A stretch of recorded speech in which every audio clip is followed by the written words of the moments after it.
Hello, everyone. Welcome to the X1 Bros. We are your positive gaming and Xbox One community. Woo! Woo, woo, woo, woo, woo, woo. Yeah! It has been a week of glory. E3, baby. Woo. E3. A week of glory. A week of excitement.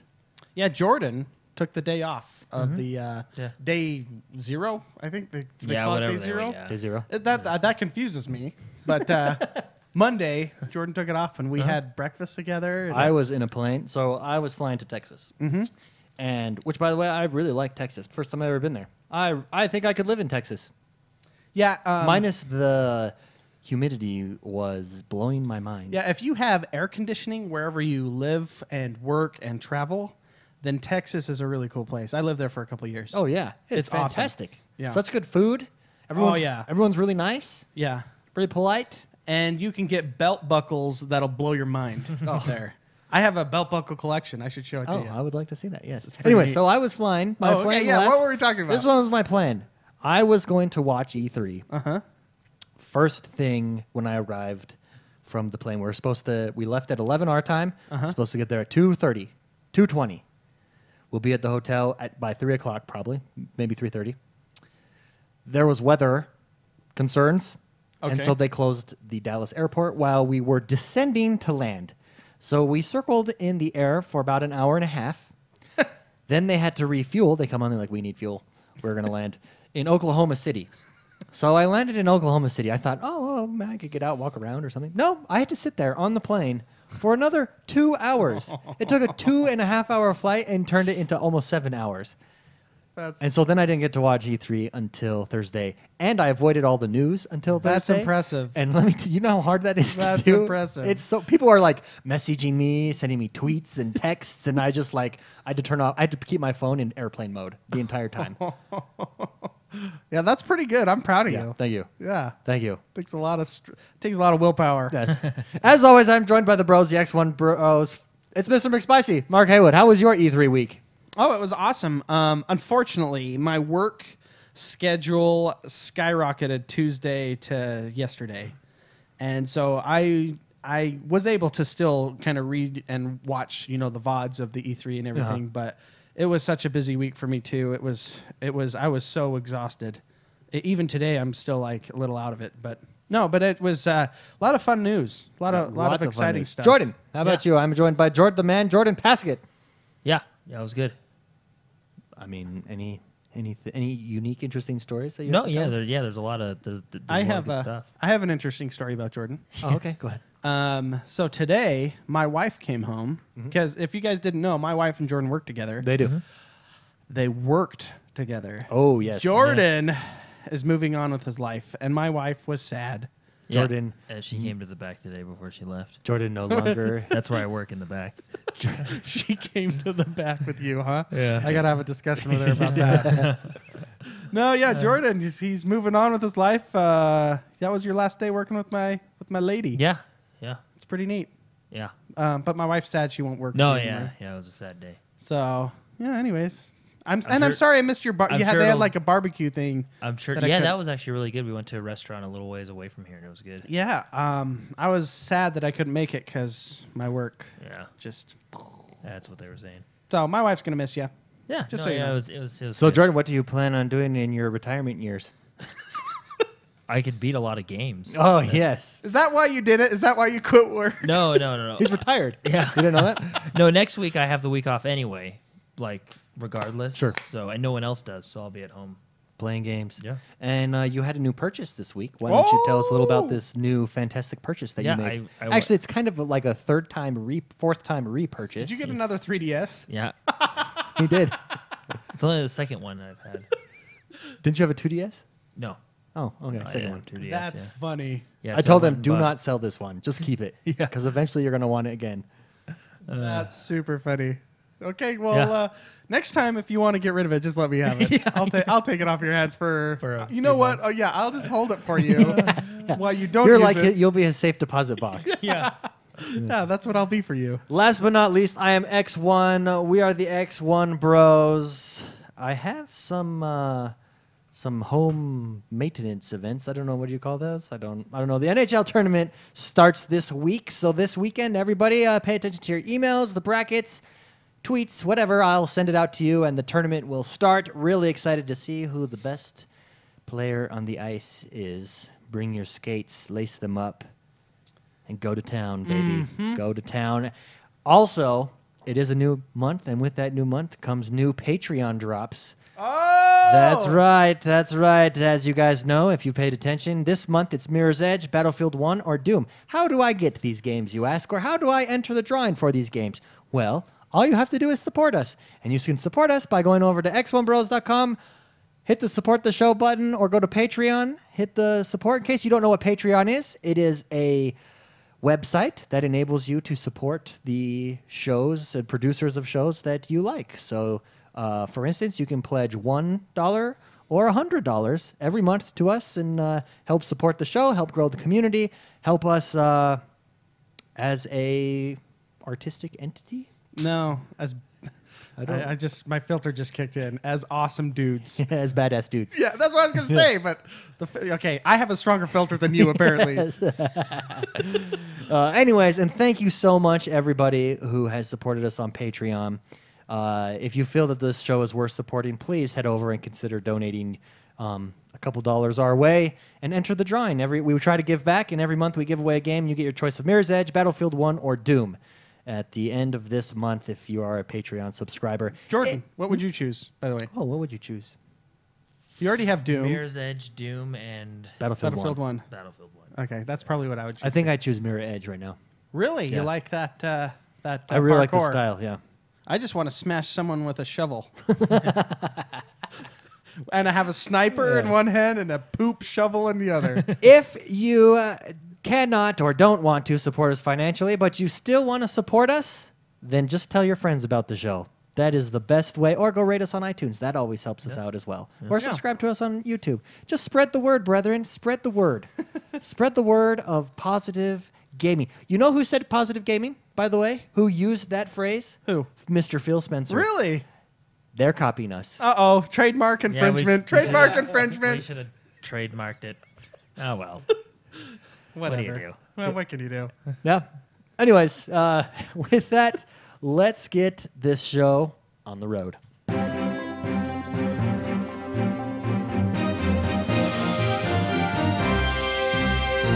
So normally this is the news segment of our podcast, but this week, since it's our E3 spectacular, we're just going to talk about E3. Yeah. Talk about what we did. We're going to have one ginormous News conference. news conference Yeah. / analysis / discussion moment / summary / cliff notes. / awesome. Slash- Hashtag awesome. / awesome # awesome. Yes. So where do you want to start, Jordan? You lead the way, and we will follow you. Should we just go in order? Why don't I figured maybe why don't we start with all the hardware and software updates and then just dive right into games. Okay. Let's do it. All right. I like So- it. So the big one, obviously. There's a couple big ones. Yeah, there's two big ones. Let's start with the one that I The slim big yeah, one. the slimmer of the big ones. Xbox One S, which by the way, after I watched it, because I watched it like 4 or 5 times. Yeah. Sure. It's totally like an iPhone commercial. Like I didn't realize that the first time, but as I'm watching, I'm like, this. I was thinking like this looks really familiar, and it was kind of like an iPhone. You know, they had the white and then the words come. Anyway, regardless, it was still awesome. The Xbox One Slim is coming out August, I believe. Yes. It's going to start at $299. The cool thing about it is it's 40% smaller. It's it's teenier. Do you remember when they announced the first Xbox One Slim, and at the end of the conference they lifted up the old? You mean the Xbox 360? Yeah, the 360. Sorry. Yes. They lifted up the old 360, and the Slim was inside. That's exactly what they did. Exactly the same thing. Major Nelson actually did it on one of the conferences or one of the news. The GameSpot, I believe it was. Yeah, one of them. One of the interviews. the interviews he was in, he put it on and lifted it up. It's super small. It's super sleek. It's white. It has HDR. Sure. It does stand vertical. I thought that was actually one of my favorite parts, just because that's cool. Yeah. It comes with its own stand that you click in, and you can stand it vertical and put it wherever you want. And the big news is around the new controller. Still same controller design, right? Same controller, but Bluetooth. So when you buy this controller, it'll work for your Xbox One and it will work for your PC. Yeah, because it has the Yep. Bluetooth enable. It has a wider range, and it has grips on the back. grippy The texture. the grip texture, yeah, which is very Yeah. cool. It's starting at $299, like I said. $299 Pretty much- gets you. So $299 gets you. It does have HDR. Yeah. and it is capable of doing 4K. But I don't know. Is Yeah, that if you have the- upscaled 4K? No, I think it was. Is it true 4K? No, It's true yeah, it's 4K. true yeah. 4K. Oh, okay. If, True if you 4K. have the TV to do HDR and 4K, that box can Yeah. enable that. It also the built-in power block, oh yeah, I forgot about that. which That is a was big probably- deal. Yeah. It has a built-in power block. So it literally only comes with 2 cords: one little power cord, Yeah, power and cord HDMI. and and an HDMI. HDMI. Yeah. And then of course it comes with a controller and everything. So Yeah. So sorry, I was going to say the Yes. $299 when it starts at the starting price of $299 is for 500 gigs. Yeah. Then you can go 1 terabyte and 2 terabyte option built in. $349 and then $399. Yep. Respectively. Yeah. Thank you. Thank you. You're welcome. So basically, you're paying for hard drive size. Yeah. But everything Yeah. else is the same. And yeah. Did you mention the IR blaster as Oh well? yeah, that's right. It does have an IR blaster at the front. So if you do use cable, sorry, I'm not used to having cable. No, I know. We have the internet here. no. If you do use cable and you are using your box as your media hub for your cable and all that stuff, it does have the IR blaster at the front. Right on it. So you Yeah. don't. It doesn't require a Connect to do that anymore. Fun fact: Yeah. the turning on, it's a click now. It's not a bloop. Yeah. It's not a touchscreen. It's- Bloop. Oh, it's a It's- physical yeah, button. you can Well, hear it's, the it's click, still click. flat, but you can hear the click It'll when go he clicks it in. Yeah, Like that. Nice. Yeah. Just like that. So anyway, that's just a little fun fact for you. But yeah, that is coming out later this year, holiday season. So I want one. Maybe how much? What's the hard drive in the 299 one? 500. 500 gig. 500 gig. Well, I can just get one and just use my external hard drive. You could. Yeah. Oh, it's also, I should mention this because I saw a lot of this. It does not come with a Connect port on the back, but you can get an adapter, much like the original 360, to plug your Connect in. So it still does support Connect So- if you have the Connect. Jordan, I mean, let's discuss Yeah. that. Is this something that we want? I would say so. It depends on where you're at in life. Like me, I have an Elite box right now. Yeah. I- So 1 terabyte. 1 terabyte. It's hybrid SD, HD, or hybrid hard drive kind of a thing. I don't know if I need this yet. I don't have a TV that's 4K compatible Sure. Or HDR. or HDR, high dynamic range. Do you want to explain HDR? Yeah, to yeah. people that don't know. for sure. Long answer, short answer, medium answer, Yeah. because it can get complicated. Short. Just short, yeah. Short, Just a basic, okay. what is HDR? So HDR, it's called high dynamic range, and what that means is the amount of data that you can see, which is your brightest brights and your darkest darks, and it's really the data that's inside of that. I deal with this every day in my line of work because I'm a photographer amongst other things, but this is hard for me to give a short answer. What it means to you is you're going to see when the screen gets darker, you're going to still see data in the dark spots. And when the screen gets super bright and wherever it's bright, you're going to see data there as well. It's not just going to be blown out whites and just disappear darks. You'll see more shadows. You'll see more shadows. outlines. You'll see Now- that translates to be a little bit more vibrant, a little better. I would say not more contrast, but better contrast. And what I mean by that is when you can have TVs and punch that contrast like crazy, but what it does is it blows out the whites and it makes the darks too black, so it just becomes too contrasty. Does that make sense? With your eye can see. Okay, I don't want to get into all this, but I'm gonna have to. Go ahead. Okay, sorry. Nerding out over there. I know. This is what I do for a living, man. I love this stuff. So a good camera can capture about 6 stops of light. LCD screens, and what a stop of light is, it's just a measurement of light. When you get more light, it goes up 1 stop.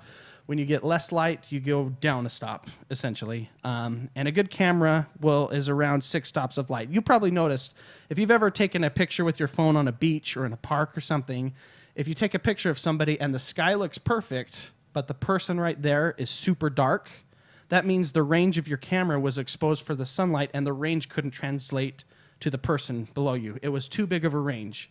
And if you took a picture of them and the sky's pure white and then they look fine, that's the range your camera has around 4 to 6 stops of light.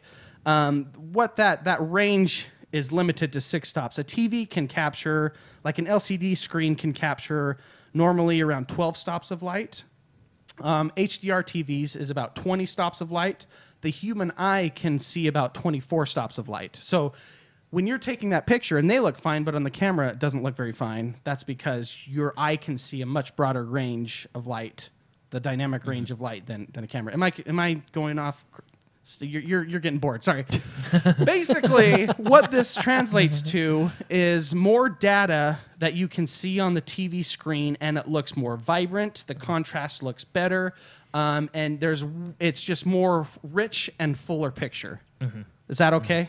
Perfect. That's Yeah. high dynamic range. Yeah. That's what that stands for. And don't be confused with like it's not like, oh, this box has this feature, so only games. You know what I mean? It's Yeah. not what that feature. It's like 4K. If your TV can handle it, the box can handle it. It has nothing to do with Yeah, there's three things that Yeah. you need to support it. You need the content, which is what you're watching, or in this case, a game. Yeah. Like Gears of War. Gears of War 4 will support high dynamic range. High dynamic range. So your content, your viewer, which is in this case the Xbox Slim, and your TV. Those three things need to happen for it to translate on Yeah. on a screen. So, like for example, Gears of War will play just fine on both Xbox One and Xbox One S, except if you have the TV capability, then Gears of War will have high dynamic range. in Yeah, it. yeah. So that's what you need. So back to your question: should I get this Xbox Slim for the dynamic range, the HDR or the 4K? You would need a game or some. The problem is 4K is very limited right now as far as content that's out there. Netflix has some, Amazon has some, YouTube has some, but that's pretty much. I don't know if some Blu-rays have it. I'm not sure. But it's the content is not, there's not a lot there, but there will be more coming, obviously, because it's becoming more streamlined. However, this is your cheapest by $100, your cheapest 4K viewer.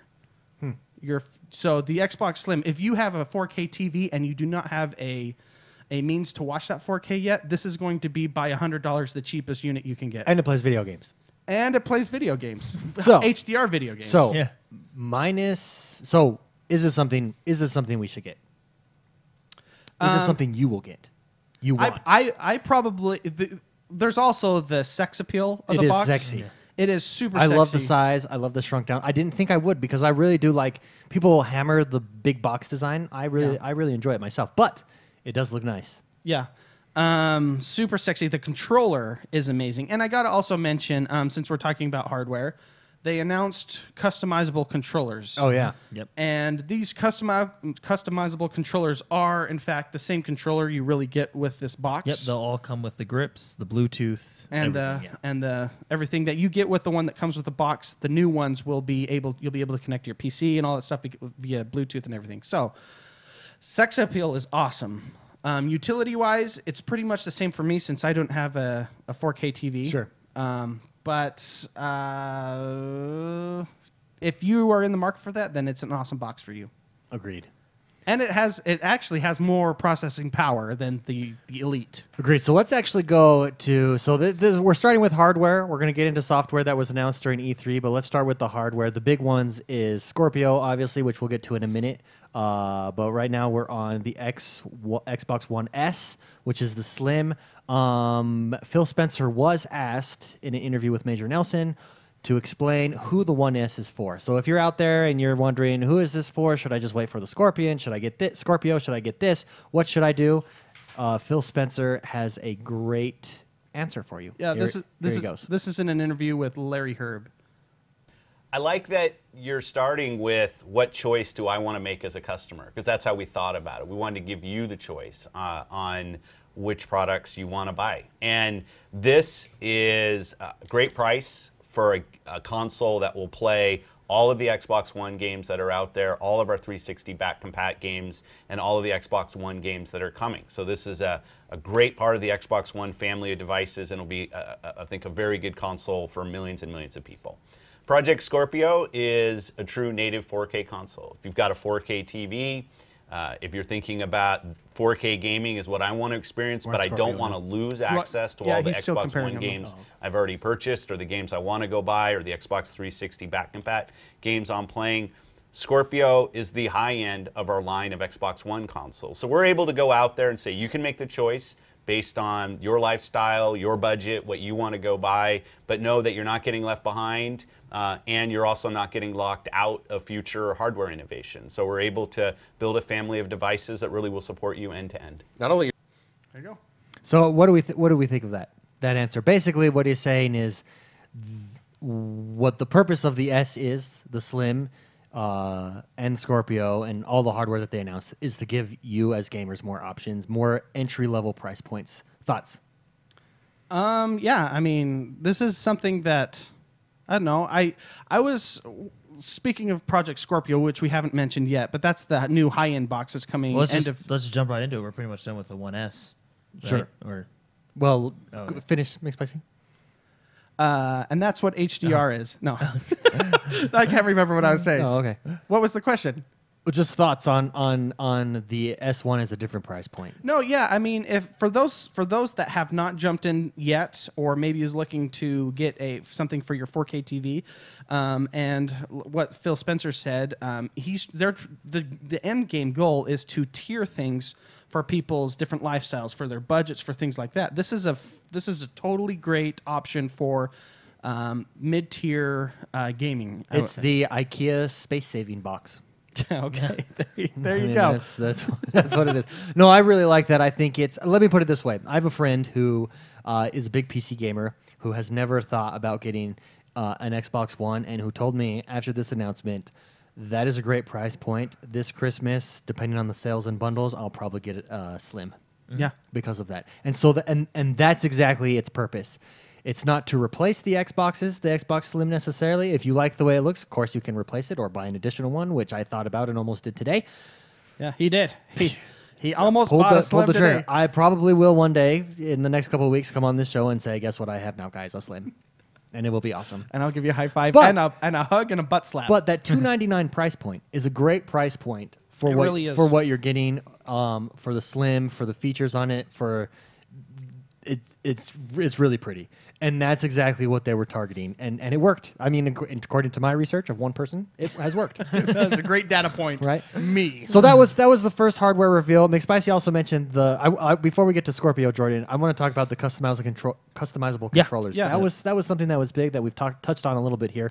What did we think of the customizable controllers? Do we like it? Do we not like it? Are we going to get one? Is it just a waste of time? Is it gimmicky? What is our consensus here? I've talked a lot. Do you want to Go ahead, Jordan. I have Well, my. so I mean, I liked it. I thought it was cool. What really made me want to get one is the fact that you can etch. That's something what into I was it. gonna Yeah, say. I love when that I too. can I mean, it put was- my name on there. Yeah, well, and it's not just Oh. for your name. You can put sayings like I think I saw one that said Do it for the horde. yeah, or you know what I mean? Yeah, whatever, right? You know, there was one customized out to gear and it said chainsaw them all, you know, like, or I don't know, something cool. But no, yeah, I think it's cool. I mean, it's fun to customize the colors. The and color all that stuff, yeah. combination that was Over put together a was million amazing. is what, I mean, there are tons of different combinations you Yeah. can do. But I think the coolest part is the fact that you can etch your gamer tag into it or any saying you want, Yeah. you know, with the amount of characters they give you, right? Yeah. So When I was watching it, so they came out with their little video on, you know, here you can change the buttons, and I'm like, oh yeah, that's cool, you Yeah. know, the colors, and then blue or gold or whatever, and you can do a lot of different color schemes. Like Sure. it's not like 7 different iPods that are red, blue, orange, and brown. Yeah. This is like you can change the colors, the buttons, everything on that, and then you could put a name on there, and I was like, that controller's mine now. and you can It just actually, became mine. you can actually go to the Xbox website and customize your own controller right now. Yeah, you And, can. yeah, and Oh. it's actually it's super easy to do. They've made it really easy. You can always look in 3D and yeah, Oh, it's that's cool. It nice. reminds I me like of that. those Nike shoes you could do. Yeah, Did you guys yeah. ever do Oh, that? yeah. Yeah. Where you could just change They must everything. have into hired all that guy. Yeah, They hired that's that a great guy. idea. So what I was saying is just, you know, all those colors were great and all, didn't appeal to me. But once you could name it, Yeah. you can name your controller. Oh man, that's still the deal. I'm totally getting one. I'm just gonna do something stupid like player 1, player 2, player 3. Ready Player 4. One. Yeah, right. Anyways, I agree. I think Yeah, more very cool. options is never a bad thing. I A like lot of I like that people, announcement. Major and Nelson including, were making alma mater themed Oh, controllers. I Like, like- their like favorite I could colleges. get a Yeah, USC you can- controller. Yeah, the colors and That's stuff so like Oh, that. and I could say fight on. Yeah, That would be cool. Oh, that'd be awesome. So Awesome. Okay, so moving on from the controllers, let's talk about well, Project there's Scorpio. actually one more controller. There's the limited edition Elite controller. There Gears is. of War, Yes. which I think is super cool. Yeah, I think it's really cool too. Interesting fact. Oh, So I'm ready. Yeah, I'm so ready. the controller, it's an Elite controller that's Gears of War 4 themed. Yeah. It's got like the Lancer and picture and stuff on the D-pad. Yeah. like for the weapons. It's got a black Nexus is what they called it, which I didn't know that's what it was called. The jewel at the top. Yeah. You know, it's black instead of white from what Sure. it sounds like. The cool part is it's got, blood splattered on it. There's fingerprints on it, like bloody fingerprints. Those are Yeah. Rod Ferguson's fingerprints, like his real fingerprints. Oh, really? Yeah. That's awesome. Yeah. They dipped it in, So- hopefully not blood, but So they- I mean, I really like. they're his I fingerprints. really but like it's the pretty cool. customized Elite controller. We've known for a while that they're going to come out with customized packs that you can buy.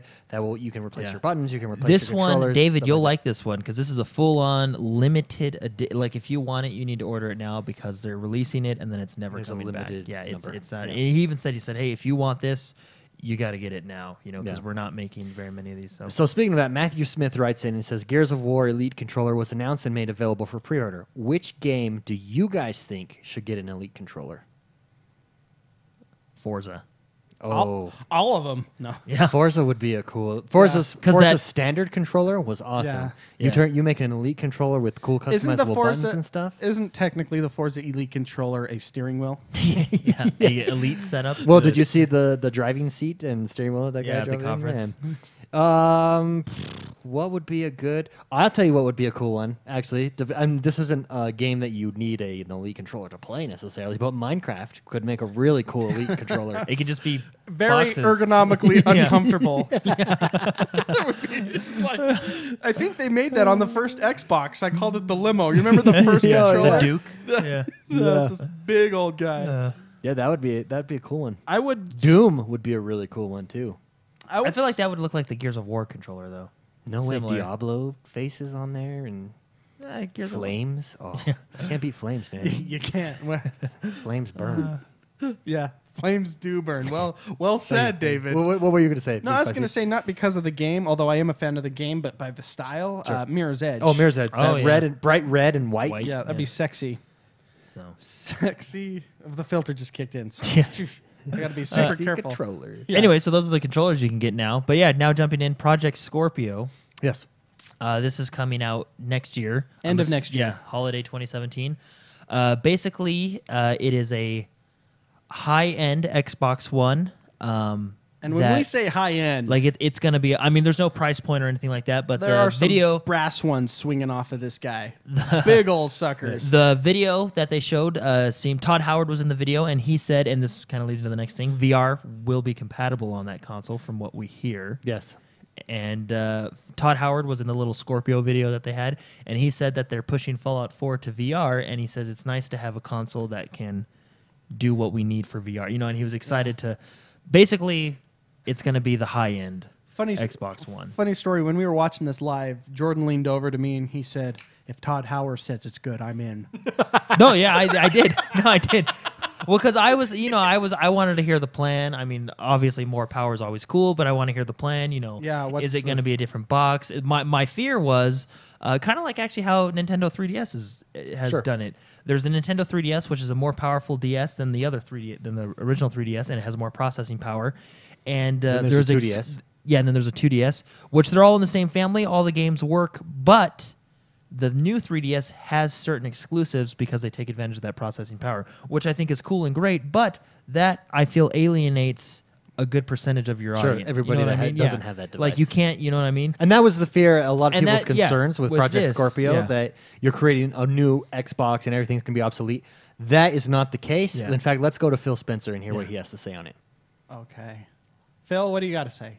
One of the things when we think about hardware generations is traditionally these hardware generations get set and then they live for an awful long time. The hardware spec that you see and the capability of the box doesn't really evolve much. And we thought, starting a couple years ago, as we're thinking about where we wanted to take the Xbox program, hey, why can't consoles see the same innovation in hardware that any other device around you has? And we started working on a platform support to do that. And the culmination of that was the ability to deliver Project Scorpio. which is a 6 teraflop gaming machine, which would be a great gaming machine for true 4K gaming. Giving you a native 4K frame buffer so you can see games in all their beauty, or if developers want to use those 6 teraflops in other ways, they're free to do that.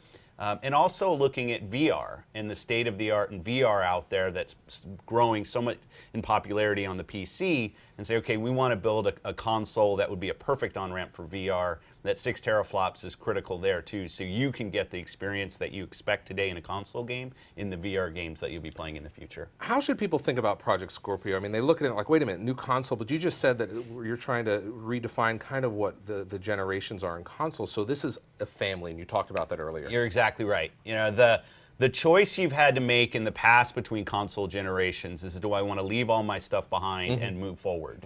What we wanted to do in the work that we've been doing over the last couple of years on the platform side is to say, hey, if you have an Xbox One today, we are going to continue to support you, and the games that we're building, we're going to come out on your box as well. So it's guaranteed the games that come out for Xbox One will support the original Xbox all the way up through Scorpio. When and if you make a decision that you want to upgrade to Project Scorpio, all the investments in games and accessories and friends and achievements and everything you have is playable in that 4K experience on Scorpio as well. It is really one family. Of a console family where all of your experiences, all of your friends, all of your accessories move freely between all of them. And there's so One family, a console family. That is what Project Scorpio represents. It is the high-end version of the Xbox One. It will play everything. We'll get to play everything that comes out on the Scorpio. It is not a new console. In fact, I think it ushers in, and Phil Spencer just as much alluded to this at the end of the conference, the end of generations of consoles. Well, they see no more generations. in Why consoles. make another, you know, the next Xbox when you can just continue the Xbox One family and come out with a higher end Yes. Xbox? And the way I think of it is I think of it like Witcher 3, right? Yeah. I think of it as I playing Witcher 3 right now in 900p 30 frames per second on my Xbox, right?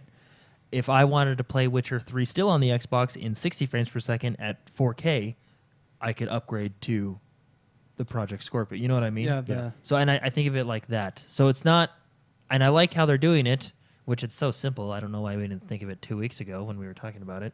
Well, and But- it makes sense. You know what I mean? Well, essentially, it's a computer, right? David has a computer in his downstairs in the basement, right? And we play Black Desert, and then I have mine. My Black Desert runs a little bit smoother because I have a higher end computer, but David can still play and enjoy the same experience. You know what I mean? Yeah, they're basically trying to take what was great about. No, sorry, I didn't mean to bash your computer. That's okay. Sorry, No, it's it is what it is. better. It makes sense because basically what they're doing, and how I see this is, they're basically trying to make a system. You need the pen. Thanks, There's a sorry. pen. Make a system like Windows has with their games, and I think they're improving that. And what I mean by that is they're making a universal OS, and I don't mean universal, but we have Windows XP, we have Windows Vista, we have Windows, all these Windows versions that have come along the line. I, for the most part, can play all the games that have been made for On all of Windows. those. And there are a few exceptions. A couple of Grand Theft Autos I have that that no longer play on my operating system. But that was one of the greatest benefits of Steam plus Windows, and Steam is just a great, a great example of how you can get these games from a long time ago and still play them today. Yeah.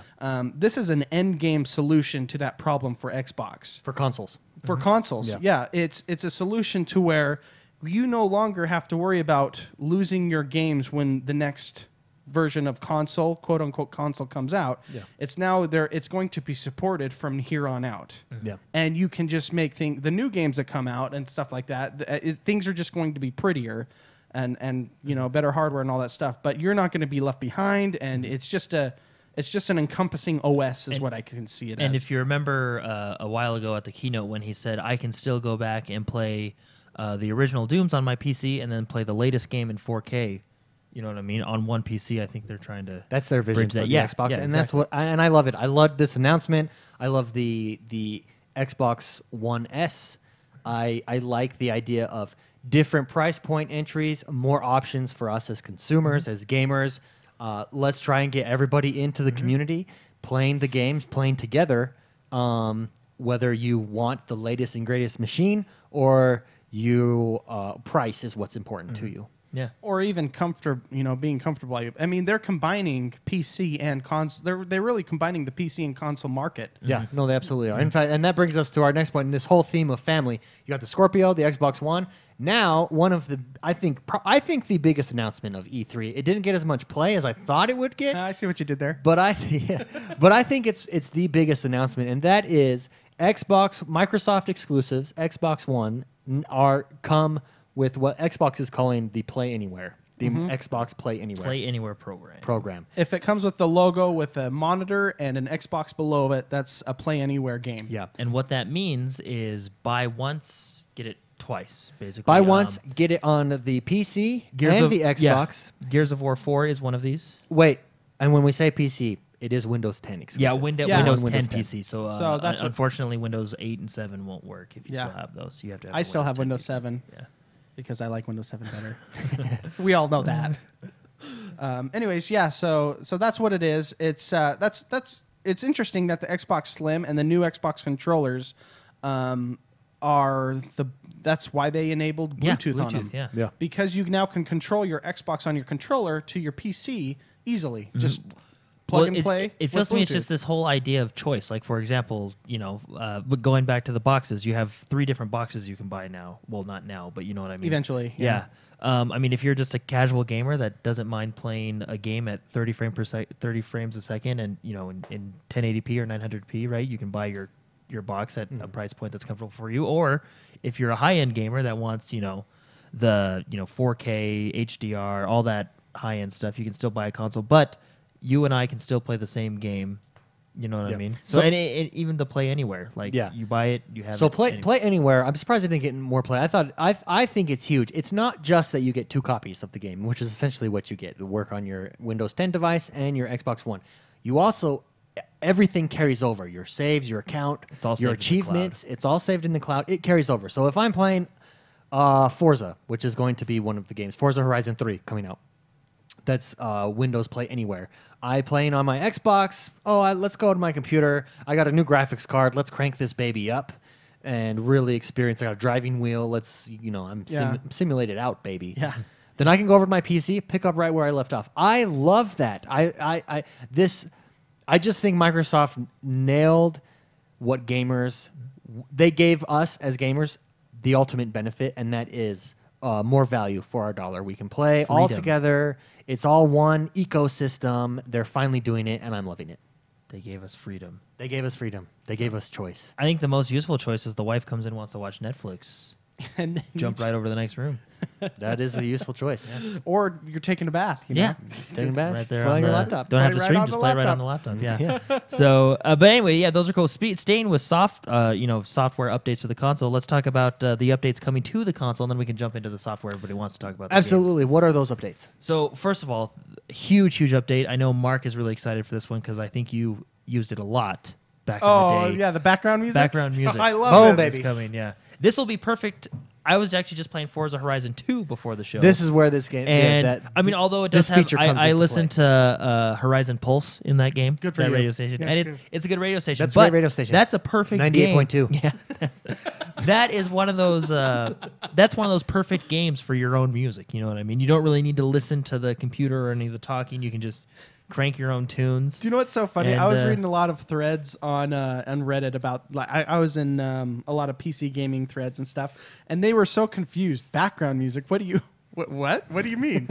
Yes, we have not had the ability to play background music Since on the our 360. boxes since. Well, did they have it on the 360? Yeah, they did background music. No, I thought it was only on the original. It was on the 360 I'm because pretty sure it was I on used the to play it. 360. Yeah, with Ghost Recon. Okay, playing Ghost if it, Recon, I yeah. never used it on the 360. It might in the new update. It might have gone away. You remember when it was that horrible Blade system? Yeah, In that one, you regardless, could. regardless, it is a feature that I have missed for a long time where you could play your own music in the background while you game, which is awesome. I love that. I love that ability. There is something about, playing Vice City, running people over, To your shooting own people, tunes. shooting the thugs up and all that stuff, and listening to, Britney Spears. listening to Britney Spears. Lucky. We That's what how'd you guess? I know. I just know you, man. They also talked about Cortana, which we already knew was coming to the new update, and some of the biggest ones, clubs. David, I know you're really Xbox excited for Clubs. this Let me one. talk about Yeah. Xbox Clubs. This is awesome. Xbox Clubs is what happened.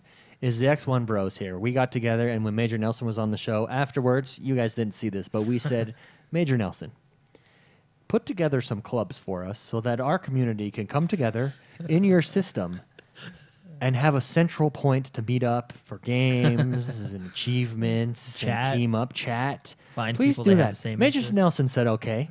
And went back to Phil Spencer, and now we have Xbox Clubs. So you're While they were welcome, golfing. everybody. Yeah, While they were golfing. Yeah.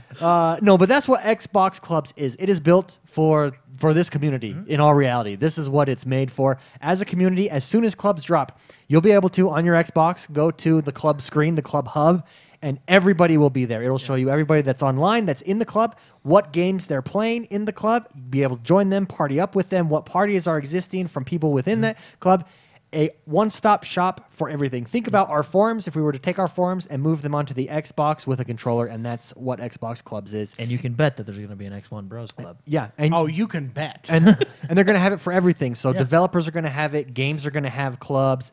Xbox is going to have clubs. There'll be official clubs, unofficial clubs. Podcasts will have clubs. Yep. We're going to have a club. That it's the social aspect that made Xbox 360 so revolutionary. One step forward Yeah. with Xbox Clubs. And like you said, and you can use it to look for people that just have the same interests as you. Yeah. Like for example, Girls. I actually, yeah, there you go. I was actually listening to the Daily Show, which you can still go watch. You can actually get a free Gears of War T-shirt That's for the your avatar if you Xbox watch Daily it. Show, Yeah, not yeah. the Comedy Central not the Daily one Show. on Comedy Central. Xbox Daily Show on your Comedy Xbox. Central doesn't care about Xbox. You but can watch the. but this Daily yeah, Show does. Yeah. But Jessica Chobach was talking about it, and she said, Phil Spencer said, you can even join a club that no profanity club, right? And Jessica Chobach was talking about how that club would be perfect because sometimes her son's in the room, and you're playing online, and you get in a situation that you might not want him to Yeah. Oh yeah. to hear, right? So there's stuff like that, and even Phil Spencer said he would join a club, old dads that go to bed at 10, like that's his club. You know what I mean? Like, Yeah. just tons of you can find people you common interest in. You know, it's just a good way. Castle to play. Will Kill says it perfectly. He says clubs will help our revolution of positive gaming. Yep. Amen, brother. Amen. Preach Exactly. the word. We also have the arena tournaments that are coming to Xbox One, and this is basically fantastic. If I heard correctly, aren't they partnering with EA on a couple of the titles? Oh yeah, they're for official arena Yeah. tournaments. So basically, what this is in a nutshell is Xbox is bringing arena tournaments to the Xbox, so it makes it easier for any player to join. It's just going to be arena tournaments on the box. Yeah. They're going to have official tournaments from developers. I think they even said just community put on tournaments. You know, Yeah. just all different kinds of tournaments, all in one hub, Yeah. in one app, right? In So one you can- section on the Yeah, Xbox. right over to the left. Well, and so Yeah. we didn't get very many details, just the fact that it's coming. Yeah, and they were And if partnering it- with EA. If it to comes do- how I envision it in my head, Which is going to have a lot of explosions. You know, it's gonna have awesomeness.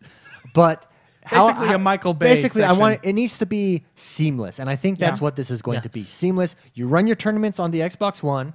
The results post live on the Xbox. It's all seamless, all in system. They were so to talking speak. about when you're in a tournament, you'll get a notice. I think it was an hour or a couple hours before to say, hey, that your match is starting at this time. Make sure you're on, blah, blah. So, I mean, it sounds like it's not a half-baked idea. You know what I mean? Yeah. It sounds like they did say they're going to partner with EA on some of their games to Yeah. tournament with, which is, I mean, they already have a pretty good partnership with EA, so that was to be expected. But pretty cool. One of my favorite features, and I think they just said, okay, games aren't doing this with the X button, so let's do it ourselves. They made a looking for group feature. built-in system. I actually was like, Destiny doesn't do it, so they figured they'd do it. Yeah. Yeah. So, and then Watch Dogs just announced that they're going to have a seamless multiplayer experience. So Xbox decided to jump in and make a Looking, Looking for, for group. group. looking for group And what looking for group is for those of you that haven't played Destiny or any or any game that you struggle on yeah. getting or Watch Dogs. That's why I made the Watch Dogs. or comment, Guild because Wars there 2. wasn't- Yeah. Or oh, but see, Guild Wars 2 wasn't on the Xbox. True. I, It's I'm trying to basically- keep this. I'm trying to keep this in In-house. one. Yeah, come on. Looking for group is basically a matchmaking system, not for your game, but for a group of players. So, for example, I jump on, me and Mark and David want to do a Destiny raid. We're 3 players short. We jump on, we say, hey, Taken King raid, such and such, and then it'll find us players that'll be in that group. We can get in a party and then play. It's literally what it sounds like. It's looking for a group. Yeah, it's and from what it sounds like, it's gonna work awesome. Just another tool to use. You know what I Another mean? benefit on the Xbox One, I feel like Microsoft this E3 took us to the next level of gamers. Said, you guys that are gamers, here is the system for you. And here are the features that you want and need. Yeah, exactly. Yep. So is that that's it for the So updates? that's kind of the software OS system and the hardware. So let's jump into what everybody wants Did to we talk talk about. about all the hardware specs on Project Scorpio though? I did not talk about all the hardware specs. If you want to, Why don't you list those hardware specs real quick for us, Big Spicy? 4K. Phil Spencer mentioned it. This is the high-end box that's coming out the end of next year. 4K gaming, true 4K resolution, uncompressed pixels, 60 hertz, 6 teraflops GPU, 8 CPU cores, 320 gigabytes memory bandwidth. It's 4K in VR, so it's Sure. 4K VR, and all the games will be compatible with that. But that's Now, it also, Phil Spencer, at the end of the show, they said they believe this will be the most powerful console on the market. by a long shot. Yeah. So I wanted to make sure because we didn't mention the 60 hertz, which is awesome, and the uncompressed pixels, and the cores and the teraflops and all that. But it's a beast of a machine. So I wanted to make sure we. How much do you think it'll cost? Just curiosity. Do you think this will I be a think $4.99 I think box? it'll be $4.99. Do you think they can go higher than $4.99 No. and still sell? I don't it? think so. I don't think so. You I think don't 500 I is think your the limit? days of Yeah. what was the Xbox One release? $4.99. $4.99. But I- that was with Kinect. See, I don't even know if they can go $4.99. But see, for their that. other boxes is at $3.99. It's $2.99. Yeah, well, that's what I'm $3.50, saying. This is the $3.99. high end option. You still have a $2.99, a $3.99, and a $4.99. But this is a year plus. away. So when it drops, I think it will be the $3.99 option, and everything else. And will then we'll just go be down to I, tier. I'm down. I'm gonna Yeah. say $4.99. I think it would be a $4.99 option, I don't think so. and I think to make it cheaper, they'll just dock the hard drive size. You know what I mean? I think $3.99 is the price point. I think when in the age of generations, when a new generation comes out, the only people that pay $4.99 are us.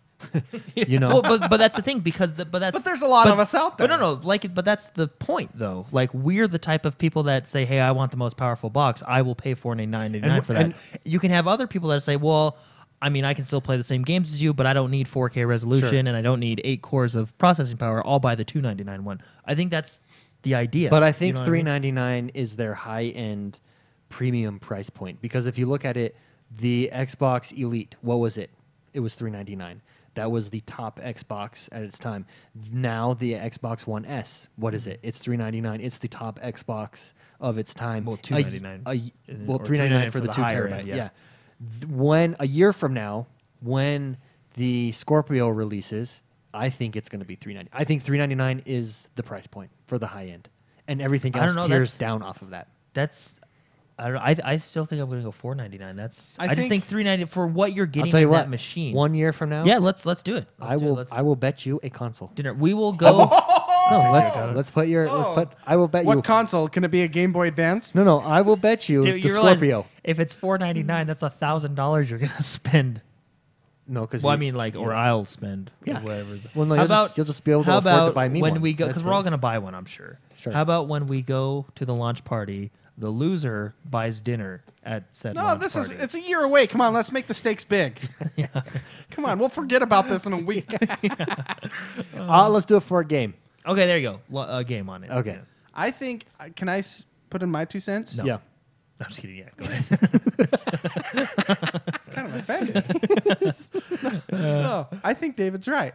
Really? I really do think No, David's I right. don't It's- think- The I'll- last time they went higher than $3.99 This is was launch. But the thing is you don't have to buy this to experience Xbox. I know, That's but- what I'm saying. This is the high end. I know, box, but you know what I mean? he's saying is that it has always been that price point, Yeah. and when it's been higher, it hasn't been successful. But look On at any look console at what when you're it's been buying. higher. Look at what you're paying for, though. I mean, you're getting a premium console that can run 4K and VR. We get that. No, what we're trying to say. I agree with you, but look at what you're getting. But look at what you're getting with the Xbox S. You're getting 4K, HDR, 2 terabytes, awesome new controller, IR blasters, new USB ports in the front, which is awesome. A smaller device that runs a little bit better. I think Why isn't it $499? I think Because- Your argument that you're making is the argument that I'm making. Only $100 cheaper. I think $399 is the ceiling. they'll get rid of the 500 gig version, and then it would go 1 terabyte $299, 2 terabytes $350, and then the Scorpio at $399. $399, I think it'll tear down like what Apple does every other month. Yeah. I don't. I still think. I'm still. Gonna And I stick with bet you we $499 get to a $199 price point for the low end box. by next. Well, I know like hardware gets cheaper as it gets older. Or I mean, like, you know what I mean, as technology goes on. So I'm sure next year the Xbox One S. I think David's right. No, I think the Xbox One S's will drop in price Jordan, you're next wrong. year. But I'm gonna stick with that. I'm gonna stick Okay. with that. I Okay. really I will bet you a 'cause I console. don't I will think- bet you the new But Scorpio. the thing is, I don't think, and maybe it's just me. I don't think $499 for that high end console is too much to ask because of how it's set up. You know what I mean? Like, I don't think. I feel like I'd still get what I'm paying for. I know. But anyway, whatever. Speaking of going back, moving on. We'll move on from this discussion because Jordan's wrong. The Rusty Scupper on clubs. Rusty Scupper 83 says, "I'm going to start an X1 Sisters club, just me and a ton of gamer chicks," That's which funny. is funny. So, All right, moving into the software everybody wants to software. talk about. So let's do Games. this. Let's start this before we go game by game, conference by conference, list by list. I want to start off with what game out of all of E3 excited you guys the most? What not that you thought was the best, but what The most impactful for the me. most impactful for So I'm going to have to say the most impactful game I saw on there was in Sony's conference. you? Conference, okay. The first game that was revealed, God of War? God of War. I think that was, and that set the tone. They rode the hype train for the rest of that conference. Yeah. Even after you're like, oh my gosh, God of War looked amazing. Holy cow. And you're still thinking Sony had a great conference just because of that game, even though they had 3 other games that Sure. I was excited about.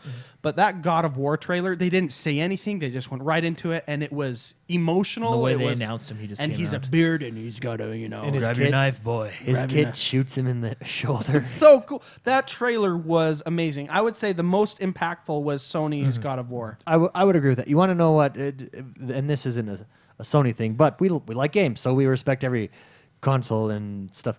What I think that Sony did presentation wise that was genius, live orchestra. So what's funny is I'm a guy that hates gimmicks, Sure. and when they first started that, I was like, "Oh great, Here we go. another Here we gimmick." go. But then as they were going, I was reminded. I actually reminded myself of this. I used to watch a whole bunch of StarCraft tournaments, and there was one a couple years ago called Iron Squid in Europe. Sure. And they had a full orchestra, like half the auditorium was an orchestra going boom, boom, boom, boom, boom with the timpanis and everything, and it was like, yeah, and it's a StarCraft tournament. Well, you know? I and think was- when you I have was- if you've never been to an orchestra, when you get that's accompanied by a choir, when you're there live, Oh, that was it's- done for live. That was not done for TV.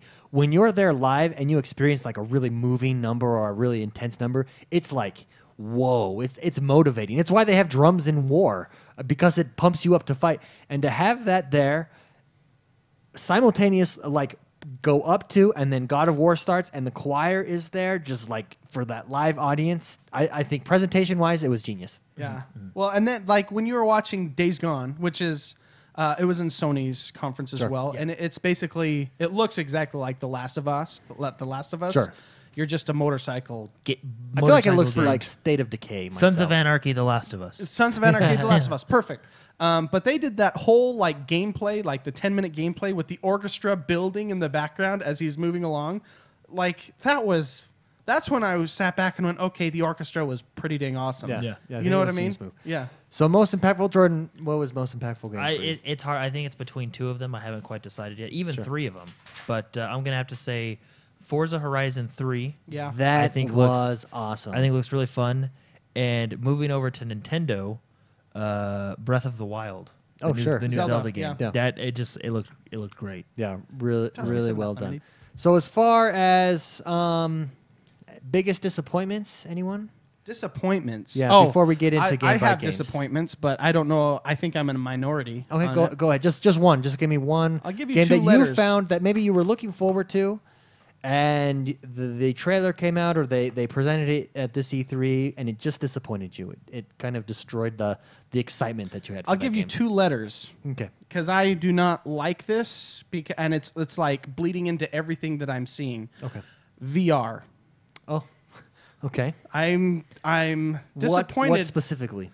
Well, I mean, I don't really necessarily like it. Okay, I'm gonna full disclosure. I'm half blind. Okay. Okay, one of my eyes is jacked up, so I'm legally blind in one eye, and I have to have some special stuff where I can see out of it. Fun fact for Mr. McSpicy. But so when I go to see 3D movies, it kind of gives me. It just adds to your It's legend, man. That's it. Anyways, so VR. So full disclosure, it's not exactly the greatest thing in the world, but it's for me. But still, it seems so gimmicky, and like I mentioned before, I don't like gimmicks. Yeah. And this, it feels like it's bleeding into everything now. And I'm okay with a TV and a controller, Sure. or a PC and a keyboard and a mouse. Sure. You know, basically what VR looks like to me is just a super powered, glorified monitor. Sure. And I would agree that at times, especially during so Microsoft really didn't focus on VR at all. And because I don't think that was their focus. I think they have a plan, and I don't think that was the focus for this Yeah. this year's E3. I don't mean to sound so negative, but I want to be positive about it. On the PlayStation conference, when they showed VR, I think it works really well for racing type of games. I think Forza announcing that it will be in VR, I think that's really cool. But on the PlayStation side, they were showing these games, and it was more like a tech demo to show Yeah. me that's what it felt like. It reminded me of the first days watching Kinect, which it's similar.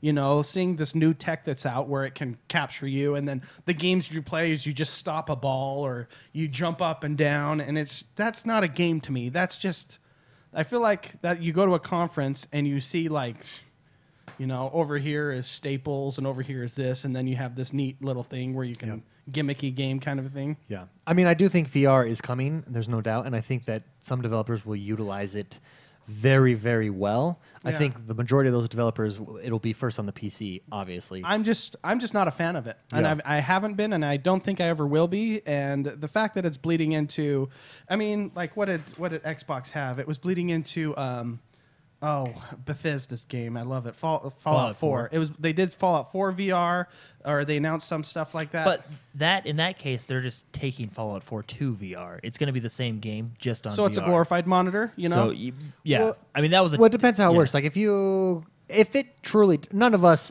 full disclosure, none of us has ever tried VR. Yeah. Well, on I any of mean, these not devices. like with Yeah. what we're gonna see, what we were seeing. If it makes it immersive in those games, Doom announced that it's going to be in Doom 2, which I don't know how they're going to do without making me puke. Like, because Yeah, okay. the speed of that game is insane. Yeah. But I could see where you're where I just Well, don't. I mean, I don't want to be when I'm playing a game. I don't want to have to worry about the hardware I'm using to play the game. Immersion to me is not noticing that stuff. When I have to put a big old Judge Dredd helmet on my face, I feel like that I will notice that. You know Sure. what I mean? It's going to be there's weight on there. I mean, Sure. I've tried some of the stuff, and it's just none of the helmets I've ever tried are comfortable. sure. You know, and maybe they'll put padding on it. I don't know, but the fact that I have to do that makes me less immersed because now You're aware. I'm aware of this big old Judge Dredd, you know, I am the law kind of a See, thing. I like that though. No, I understand where you're coming from. I myself am less pessimistic about VR, but I can see it. There were times that it did seem gimmicky. Yeah. So for sure. So I mean, and I want things to I want the hardware push, because when you push things like VR, you're pushing hardware, and hardware increases the capability of other more games. You know, like, I mean, think of like NASCAR and the F1 races and all that stuff. The cars we have today are because of all that technology push for racing. Sure. You know what I mean? Yeah. And so I get that VR is pushing hardware to another level, and I appreciate that. I really do. It's just I don't like tech demos. Yeah. Well, And I I think- feel like that's all we get. I think with as long VR. as you have choice, like for example, you can buy Fallout 4 on the console, or it is coming Yeah, to VR. yeah, you know and what I so- mean? Stuff. So Yeah. No, and like Elite Dangerous seems like a game that would be super awesome with VR. There would be. You know, and I can see Because like, you're in a cockpit. if you put on VR and sat in that chair that you sit on with the same exact controller and everything, joystick, you would it would be you awesome. would disappear. You know what I mean? So McSpicy's disappointment was the VR gimmicky tech demos that were released. Yeah, and Jordan, and so I want to say, I hate to keep going. Sony's conference I really enjoyed it, and it was basically because of the God of War trailer. That like had a hype train, but then they kept throwing in the splatter of VR, and it kind of ruined it for me. You know what Okay. I mean? Yeah, I can see that. And it was there was way more VR in Sony's than I think. yeah. I well, saw I anywhere mean, else. Sony's all in on VR. Well, it yeah, sounds and like, it's so. coming out this year too. Yeah. so. And that was disappointing, but I was really I had a good time in E3. But you asked. Yeah, I did. Jordan, how about you? What maybe game were you excited for going in to E3 that disappointed you? If you don't have one, I could go first because I It's definitely probably the have same one as you. So Mine, you go I ahead. will name mine because I was venting to Jordan about it earlier. And I agreed. Mine when is the David vents, mine is the it's a good Ubisoft time. conference, and it is a game that I have cherished and loved since the very first Xbox. It is Ghost Recon. Wait, and do you I mean was- do you mean the Division expansion pack? I mean the Division expansion pack. No, the Call of Duty expansion pack. That's Oh wait, so no, it's Ghost Recon. And that's my problem with it. For those of you who have played, so last year they showed footage of Wildlands, and they showed it and made it feel like Arma. And Ghost Recon is similar to Arma in the respect of it's always had a feel of, yes, it's a video game, but it is always much more of a serious simulator-y game. Even though some of those Ghost Recons take place in the future, it still had that simulation It's that, feel. It's that kind of blend between simulation and arcade. You know what Yeah. I mean? So, and That- what I've that always sweet respected spot. is, for instance, Rainbow Six feels unique, Splinter Cell always felt unique, and Ghost Recon felt unique. They each had their own feeling. They were all under Ubisoft, right? This trailer just was not Ghost Recon. Ghost Recon, this trailer was a mixture of Division and Call of Duty, in the respect that so Ghost Recon is all about sneaking around. You're a Ghost You're a Recon, ghost, like yeah. you're a ghost. You don't exist. You're You don't special exist. Forces You that don't sneak exist around. yet. You're very You're not being directed by Michael Bay. you're very careful not to get caught. Little sounds, everything. It's like a giant sound simulator in that game. You know, sounds mess you up. If you're caught, those guys are super overpowered Yeah. and destroy you. In the later Ghost Recons, you control your squad, and it's not as focused on being as sniper stealthy. That's still a part of it, but it's focused on tactics, how you use the guys in your squad and where you go, and ambushing from behind. This was a co-op demo during the Ubisoft conference, and it just really disappointed me. It felt like a Call of Duty scene with Division mechanics. It did not feel like Ghost Recon. You come in on a helicopter. First of all, how do the bad guys not see that helicopter in their fortress when it lands right next to it? I don't know.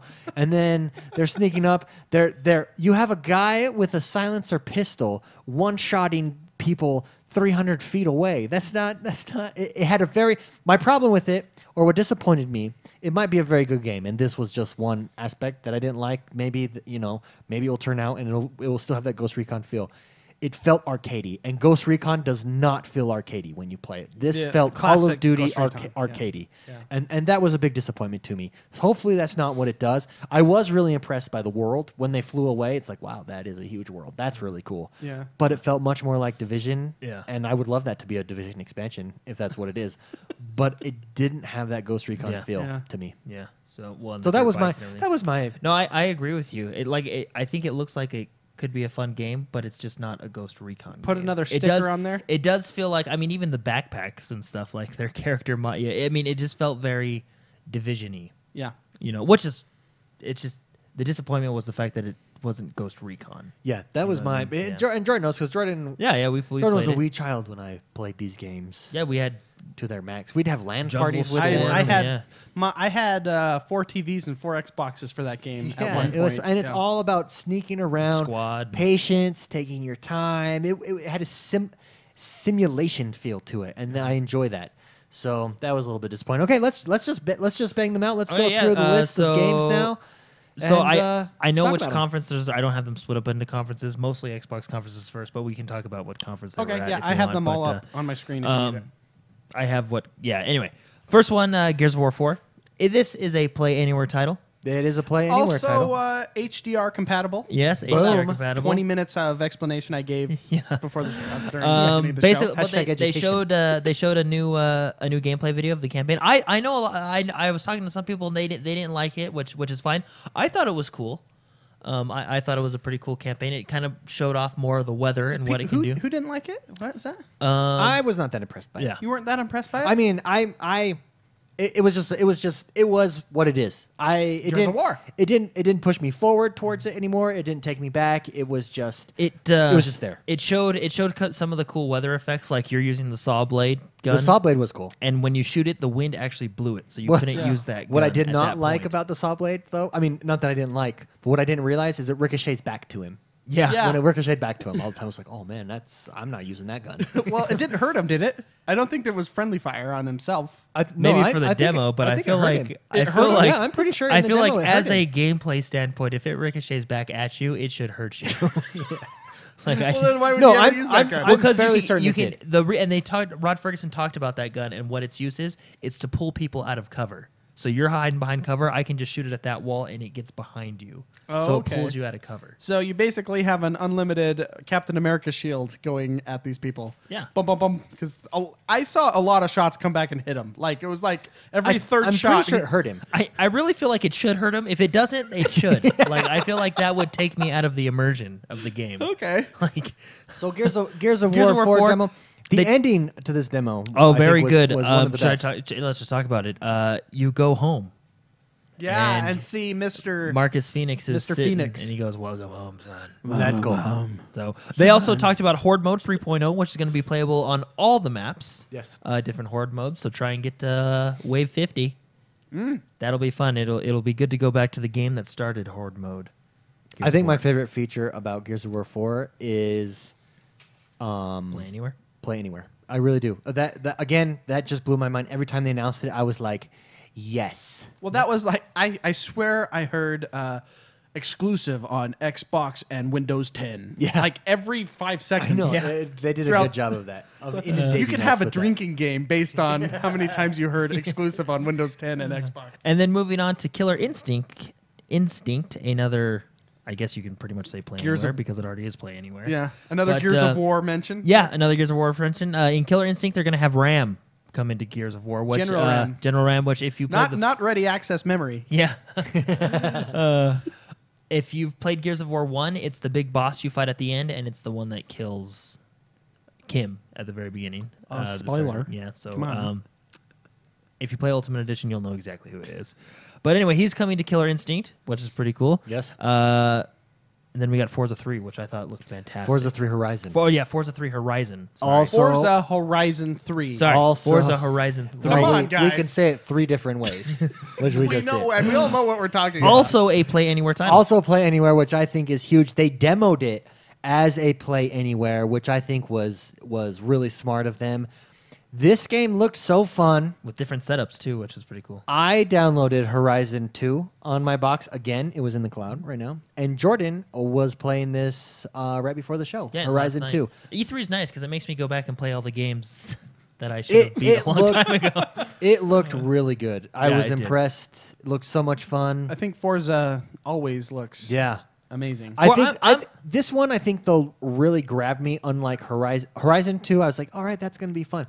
This one, I think, took it one step further. Was it the off-road, the Baja stuff? And when he, Oh, when did he the flipped? flip. yeah, the barrel roll, I dude. did- Because I they did were like freak. doing it live. I don't know if it was live or not, or pretended to be live. Yeah. But if he did that like off the cuff, like He's you like- know what, I'm gonna do it. He's one arrogant In the SOB. earpiece, they're like, "What are you doing? What are you doing? Don't do it. I'm doing it, Does a man. barrel roll, And the crowd and then like he is like, like, "Oh!" pops his collar, and he's I'm a bad A. So yeah, a guy did a barrel roll It was pretty on the cool. fly, and it was pretty amazing. It was pretty cool. But Forza Horizon 3 looks awesome. It is coming out September 27th. Wait, 9/27? That's not September. Yeah, it is. Yeah, Yes, it it is. is. 9/27. September 27th, which will be cool. It takes place in Australia this time around. And from what we saw in the demo, looks like there's going to be a lot more off-roading style, along with your typical street races and stuff like that. Yeah. So return to the Horizon Festival. If they have another intro video like Horizon 2 did, The Horizon 2 intro video is awesome. when they Like, count to 10, yeah, I've never 10. been so... Oh, it's like Yeah. 9, And then what is it? Yeah. Well, Anyway, what I cool. really liked about Horizon 3.2 was the four-player campaign co-op. Yeah, 4-player campaign co-op, And that's which will what be they fun. demoed. Yeah. So. Which will be great. And they were all in different vehicles, and they just met down at the beach and decided to And race it takes a little place bit. in Australia. You gotta love Australia. Yeah. I think I saw Scotty Ducky fly by. on Yeah, I one think of he the was the one that things. did the barrel roll. Yeah, I think he. And that was his neck of the Hi, woods. Scotty Ducky. Shout out to you. I saw you on Periscope the other day. Oh, very nice. He periscopes. We also have, they showed the final on the Microsoft stage, well, on a lot of the stages, but Microsoft stage in particular, they showed off a demo for Final Fantasy 15. That they did. Fighting a boss fight. This comes out September 30th. Yes, September 30th. I'm excited for this game. I'm excited for this game as well. I know you said. What and game are we talking about? Final Fantasy 15. Oh, okay. Wait, you skipped one. No, we're going to get to it. Oh, Yeah. okay. He's not Yeah. going in order of Yeah. conference. Oh. Well, no, I know which one he's talking about. I I'm didn't see looking that at it. thing. Yeah, you skipped one. We'll get to it. We'll get to it. Okay, let's talk about Final Fantasy 15. Sorry. It's next, So actually. Final Fantasy 15, I am really looking forward to this game. I'm I love the size of the boss fight that was in this demo. I don't think it was a great demo for E3 though. I was a little confused that was what was going on. It wouldn't be a Japanese game if you weren't confused. That is true. Okay, great point. I mean, very valid. All right, never mind. Yeah. I retract what that. do you It did what expect it from a needed to do. Japanese game? I think, But I'm no, excited for it, agree. and I do wasn't- like the scale. I don't think it was its best demo. I think there's been better demos. Agree. But I think agree. I think it really was trying to show the scale of Yeah. the game. This is another one that McSpicy. Were you disappointed on the PlayStation stage with the VR of this? yeah. Really, you don't want to look at Cindy? Yeah, in that the was car? one big I'm part just of kidding, that was VR. just at the very end. No, yeah, I just don't like. Whenever the VR was. Well, that one, especially that one It seemed ruins tacked my on. E3 immersion. Yeah. You know, it's just like kind of a thing. So that comes out September 30th. We've talked about this one a bunch, so we won't dwell on it too much. But it looks great. Recore. Oh, Recore, yes. Recore was there, and we actually got to see some gameplay, and it kind of looks what I was expecting, a kind of action platformer coming from the guys that made Metroid. And What do we what do we think of what we saw from I Recore? think it looks cool, and what even makes it look a little bit cooler is I heard it's going to be $40. I did not know that was the price point. That's This is also a Play Anywhere. I will look up. I will look it up, but Yeah. I heard word on the street is it's going to be a $40 price point. For Why would they do a $40? Is it? That's I don't know. That's nice, but does that mean it's less of a game? I don't know. What does that I've not mean? heard that either, but Jordan has. Recore, Jordan? So for those of you who haven't seen $39.99, who haven't my seen friends, Recore or $39.99. don't know what it's about, Recore is a game where you have a ball of energy and you can empower Sorry. different devices with that. You have different Yeah, there's- guys that come and help you. There's like a dog robot. There's a giant Titan or a spider robot thing. There's different robots that have different gameplay styles. And The abilities. premise of Recore is you are from Earth and you're trying to terraform this next planet. So what you do is you go into a hypersleep, and the robots are working while you're asleep to terraform the planet. You wake up. The robots didn't do what they were supposed to, and you're trying to figure out why. And along the way, you make a lot of nice robot friends. What surprised me? I don't know what That's- what surprised me about this Spoiler, game. that's the whole story. And is that Wally? Did we just? No, that's the setup premise of the game. That's where you Okay. come in. So what surprised me about this trailer was I think I was expecting it to be a first-person shooter, which it's a third-person shooter-ishy, Yeah. but it's much more puzzle-like than I was expecting, and I like that. It was a pleasant surprise. Yeah. Yeah, Neat. it was I very like cool. puzzles. Yeah. It's going to be a action platformer, what they say, or what's the I don't know. Action platformer, I think is what they call Isn't it. action platformer? Isn't that like Zelda? Well, it's an action I don't know. Whatever. Just A watch ju- the big jumping Xbox puzzle. Daily It Show. looks like it's fun. It looks piqued really my cool. interest. I'm excited That to see comes more. out September 12th, and yes, it is confirmed $39.99 for the price point on Oh, that very one. nice. So be sure to jump I into did that not one. know that. Next, we have Ghost Recon Underground. I mean, The Division Underground. Can I have the pen? Oh yeah, sorry. I want I to have write the down. pen. I want to write down the price on that. And the division was this shown on the Microsoft stage? I know it was This for was sure shown on the Microsoft stage. Ubisoft Mhm, stage. This was shown on the Microsoft Okay. stage. They're going to have random generated missions in this one, and this one actually comes out June 28th, so just a couple short days away, another week. Yeah, it did. I mean, it looks interesting. It's kind of what we've come to expect from Division. During the Ubisoft conference, if we can just stay on the Division, they showed a little bit or talked a little bit about the Survivor DLC that's coming out after that, and that to me looks really interesting. It looks like it's a different style of play and everything like that. So, next. All right, moving on. Next, we got Battlefield 1, which we saw a lot of over the weekend, Yes. actually. We got to see gameplay, which looked fantastic. This was on EA stage and Xbox's stage. We got to see multiplayer being played, and it was really cool. And even David made the comment, I'm so glad they're going back to World War One, because was it nice. just Refreshing. it felt It was different. refreshing. Yeah, It it, felt did. different. It really did. The sniper, you saw the sniper gameplay, right? That Oh, looked yeah. awesome. Yeah. That looks so, And I love, that looks so much fun. The airship, when your team, I think it's when your team starts to lose, you have one last chance, and that's the airship that comes in. And when that airship is destroyed, it falls down anywhere.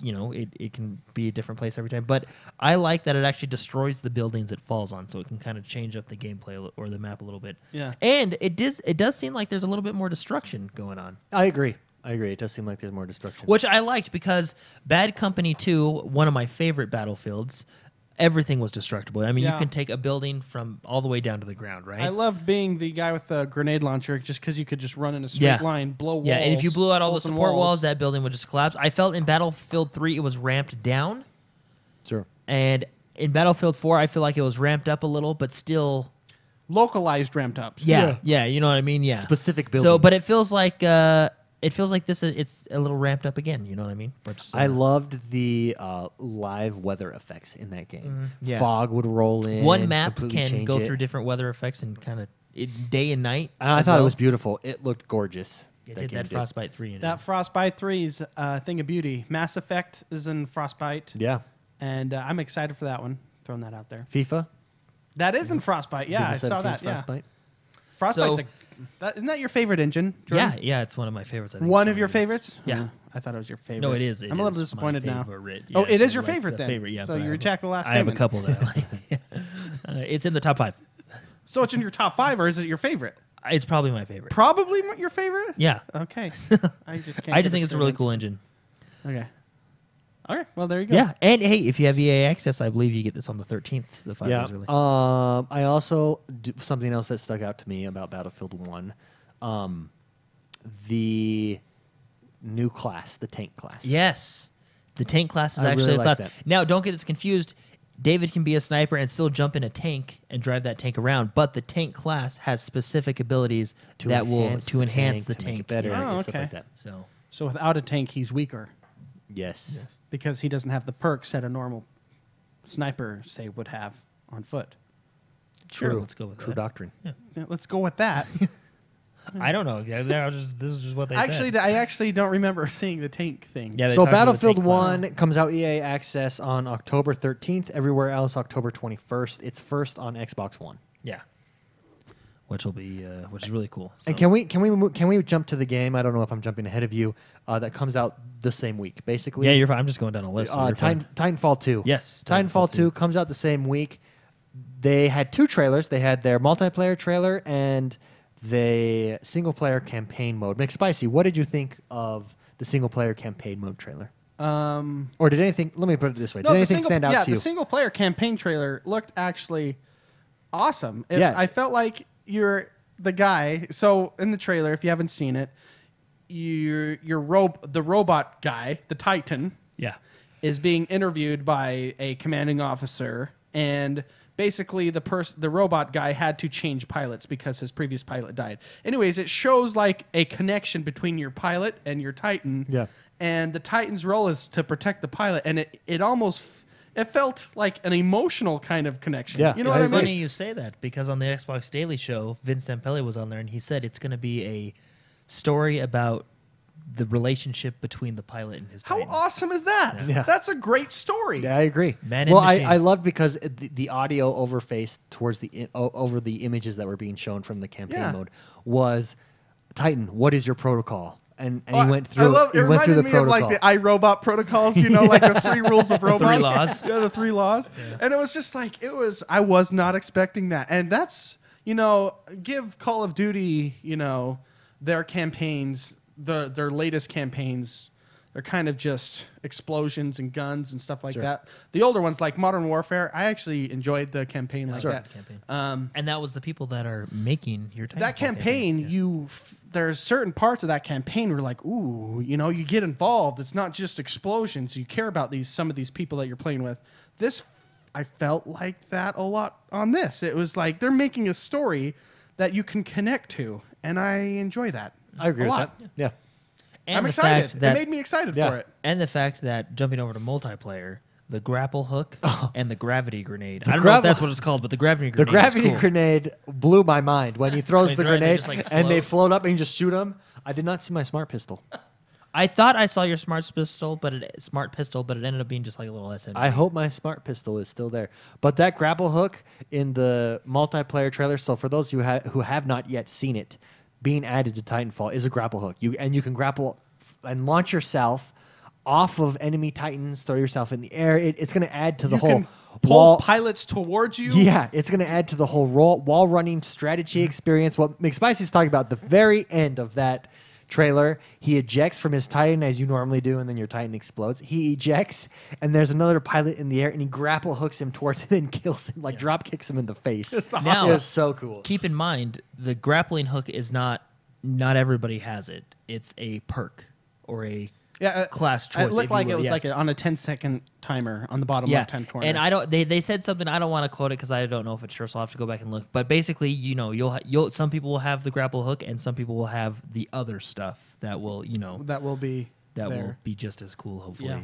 But anyway, very very cool. Yes. So Titanfall, And by the way, was that Optimus Prime's voice? maybe The Titan that was there? I mean, that's kind of why I connected to it too. Because that's one of the coolest voices in the world because of Optimus Prime. agreed. And your Titan had that. It sounded like him. I can't do it. I can't So do it. Titanfall 2 is coming out October 28th. It's the same week as Battlefield 1. JD Nolik writes in and wants to know, with Battlefield 1 and Titanfall 2 only a week apart, which game should those of us with limited budgets get? Which do you think you'll be playing more on? That's I'm gonna go ahead and say I can't answer that because I don't know. I mean, Sure. if you have to choose, I would wait a little bit to decide, but I don't know. I there's no way. There's not enough data for me to formulate a conclusion on which to buy. Jordan, how about you? Titanfall or Battlefield 1? Yeah. If you had to choose, If you had they're to 1 week. choose, They they're 1 week released 1 week apart. apart. Probably Battlefield 1. Which that's the one that you think you'll Yeah. play more, probably? Well, I don't know. Play more. The reason I would pick it is because it's different from what we're doing right now. You Yeah. know what I mean? 'Cause I would agree with that. World War It's One. War- I mean, I going can back see to that. World War One. I think Titanfall. After that trailer, Titanfall. Like, I could really care less about the Battlefield stories. I ready for this. I have actually never played a Battlefield campaign, ever. I have only played multiplayer in all the Battlefields. Wait, did you play like Bad Company, I did play Bad Company. the campaign? Never played the campaign. No, as Jordan. I love the oh, camp. I actually like the Yeah, Bad that's Company what I hear. campaigns. It's really good, and I'm sure that I would like it.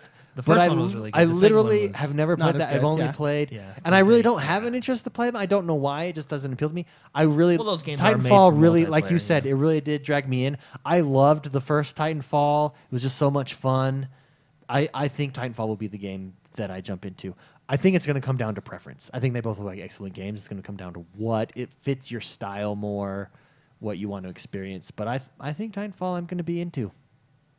Okay. So there you go. Thank you, JD Nolik, for writing that question in. Next, Jordan, what do we have on the list? Next, we got Inside coming out this month, June 29th, from the people that made Limbo. And Limbo is free right now on the Xbox Yes. One, so be sure to check that out. yeah, Inside they didn't show us looks- too much of Inside. Yeah, I'm It was looking at. it was almost kind of like a teaser trailer where you heard the sounds and they were sitting in like a break room in like dark shadows. The atmosphere of Inside, since we saw it day one, blows my Yeah, mind. just kind of like Limbo, that Yeah. same, yeah. So that is coming out. I mean, I think I might pick this up. I mean, Doesn't this come? I have here. My only notes on Inside is Limbo is free. yeah. Limbo's free all Yeah. week. Go download All it. free, yeah. Be sure to download it right now. A game that I think got a lot of people excited, and it was a lot of people's game of the show. We Happy Few. Oh my goodness! Do you know what my favorite lines from that is?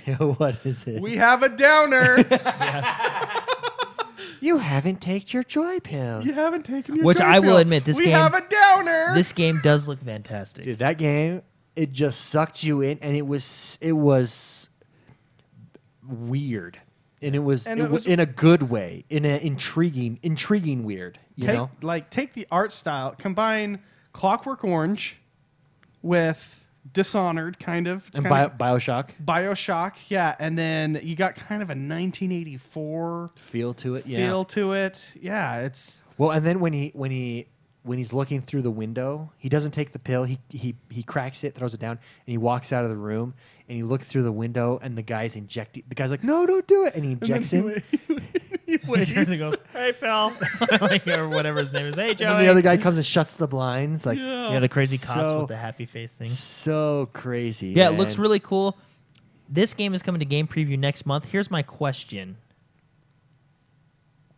I will probably buy it on game preview, but do you think that kind of Game preview games. All Xbox game preview games are play anywhere. That's what they Nice. announced. Are they going to be Steam? Because that's... it'll Windows probably be in the 10 Windows play 10 anywhere. store, yeah. Okay. You'll get it for free. Are they going to combine? Oh, yeah, I don't remember know. seeing some stuff on Yeah. Phil about that. So, but That's interesting because the thing I'm worried about it's already preview. I think it's preview now on Steam. And Yeah. so is Arc. Arc is as well. So, Yeah. so I mean, I don't know how it's going to work, but that's what the announcement was. Well, Which is exciting. funny fact about Art. Art is going to be a Play Anywhere title, and they basically fixed the dedicated server problem because you can have a dedicated server on your PC and leave that one on, and because Nice. it's cross-play as well, your Xbox will be able to connect to that dedicated server. Hey. So, or that Nice. server, right? But anyway, We Happy Few coming to game preview next month. Now, the thing is well, when you buy it in game preview, you have it forever anyway. But I feel like if I buy this game and beat it in game preview, I won't really come back to it when it releases. Well, they didn't tell us too much about the game other than that. Yeah. So maybe So- there'll be more stuff that they'll add in the Yeah. final release. So what is it exactly? Is it open world? Is it linear? What does it do? They didn't get into all of that.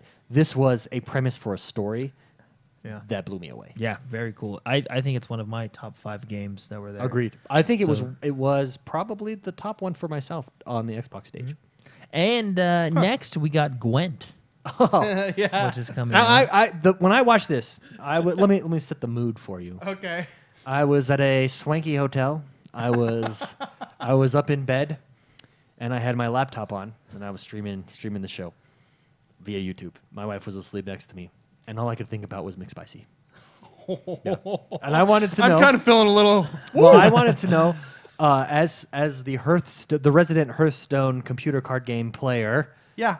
what were they revamped Gwent the way that it looked? They just didn't pull it straight out of the game, which I appreciate.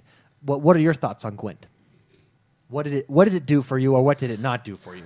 So I played Gwent a lot in game, way more than I think I've even played the game of Witcher. Well, the guy came out and was like, "What we noticed was that everybody was playing Gwent."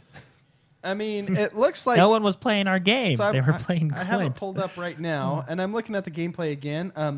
It's Gwent, and it's flashier. It's got better animations, of course. Yeah. They did Well, the talk new about it table being looks- better balanced. Yeah, Yeah. the new table looks really cool. The way that it looks, New decks, new characters. I would say, because I'm pretty dedicated hardcore Hearthstone. I really like these. I like these style games because I played Magic a lot too. Right now, I prefer Hearthstone. I'll gladly play this, but it would take a great, awesome game Sure. to take Hearthstone away from me. Sure. And for me to replace it. Just because, I mean, it has to have everything I get from Hearthstone for me to add this to my daily kind of Sure. gameplay. But I mean, it looks great. Yeah, I was curious. I wonder what McSpicy thinks of this. I think it's different enough from Hearthstone. What I like about Gwent is you only draw 10 cards from your deck the entire time. You have to win That's the 3 it. rounds. And then you'll specifically lose. I like the round system. You'll lose round. You could sacrifice rounds to win You the lose game. a round on purpose. There's a little bit Yeah. of strategy. It's different enough from Hearthstone that I don't think it's competing with Hearthstone. Okay. And I So it's cannot not- say that about the Elder Scrolls card game that was announced. That to me seems very opportunistic, riding the coattails of Hearthstone. This is different enough that it doesn't have that same feel, in my opinion. Yeah. Well, I think the smart thing that they're doing is the fact that they're releasing it for the console.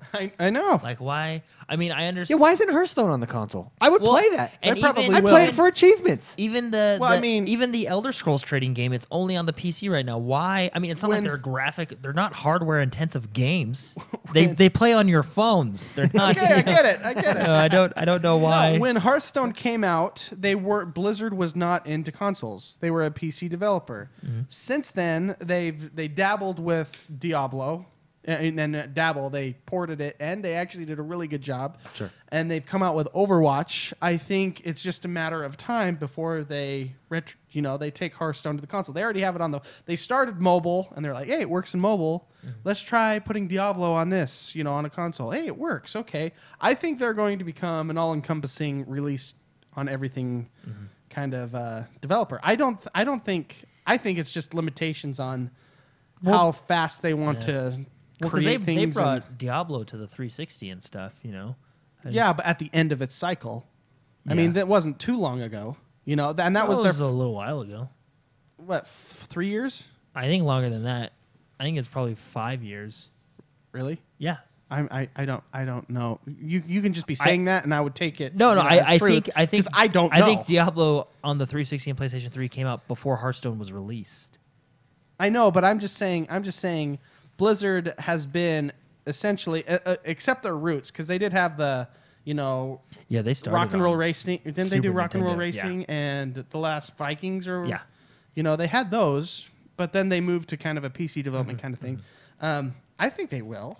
No, I think they will too. I just think it's smart that Gwent is on the Elder Scrolls Trading. I don't know why are they only on the PC? Overall, though, we're excited Not, about not I Gwent, mean, right?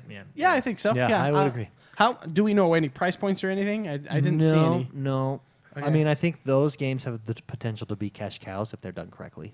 Like Hearthstone. Like Hearthstone. That is Yeah. that just dumps money every day into Blizzard's lap. Yeah. Absolutely. And then we got Tekken 7 coming early 2017. Remember when we were watching that trailer? I'm like, this looks a lot like Tekken. Ready for this?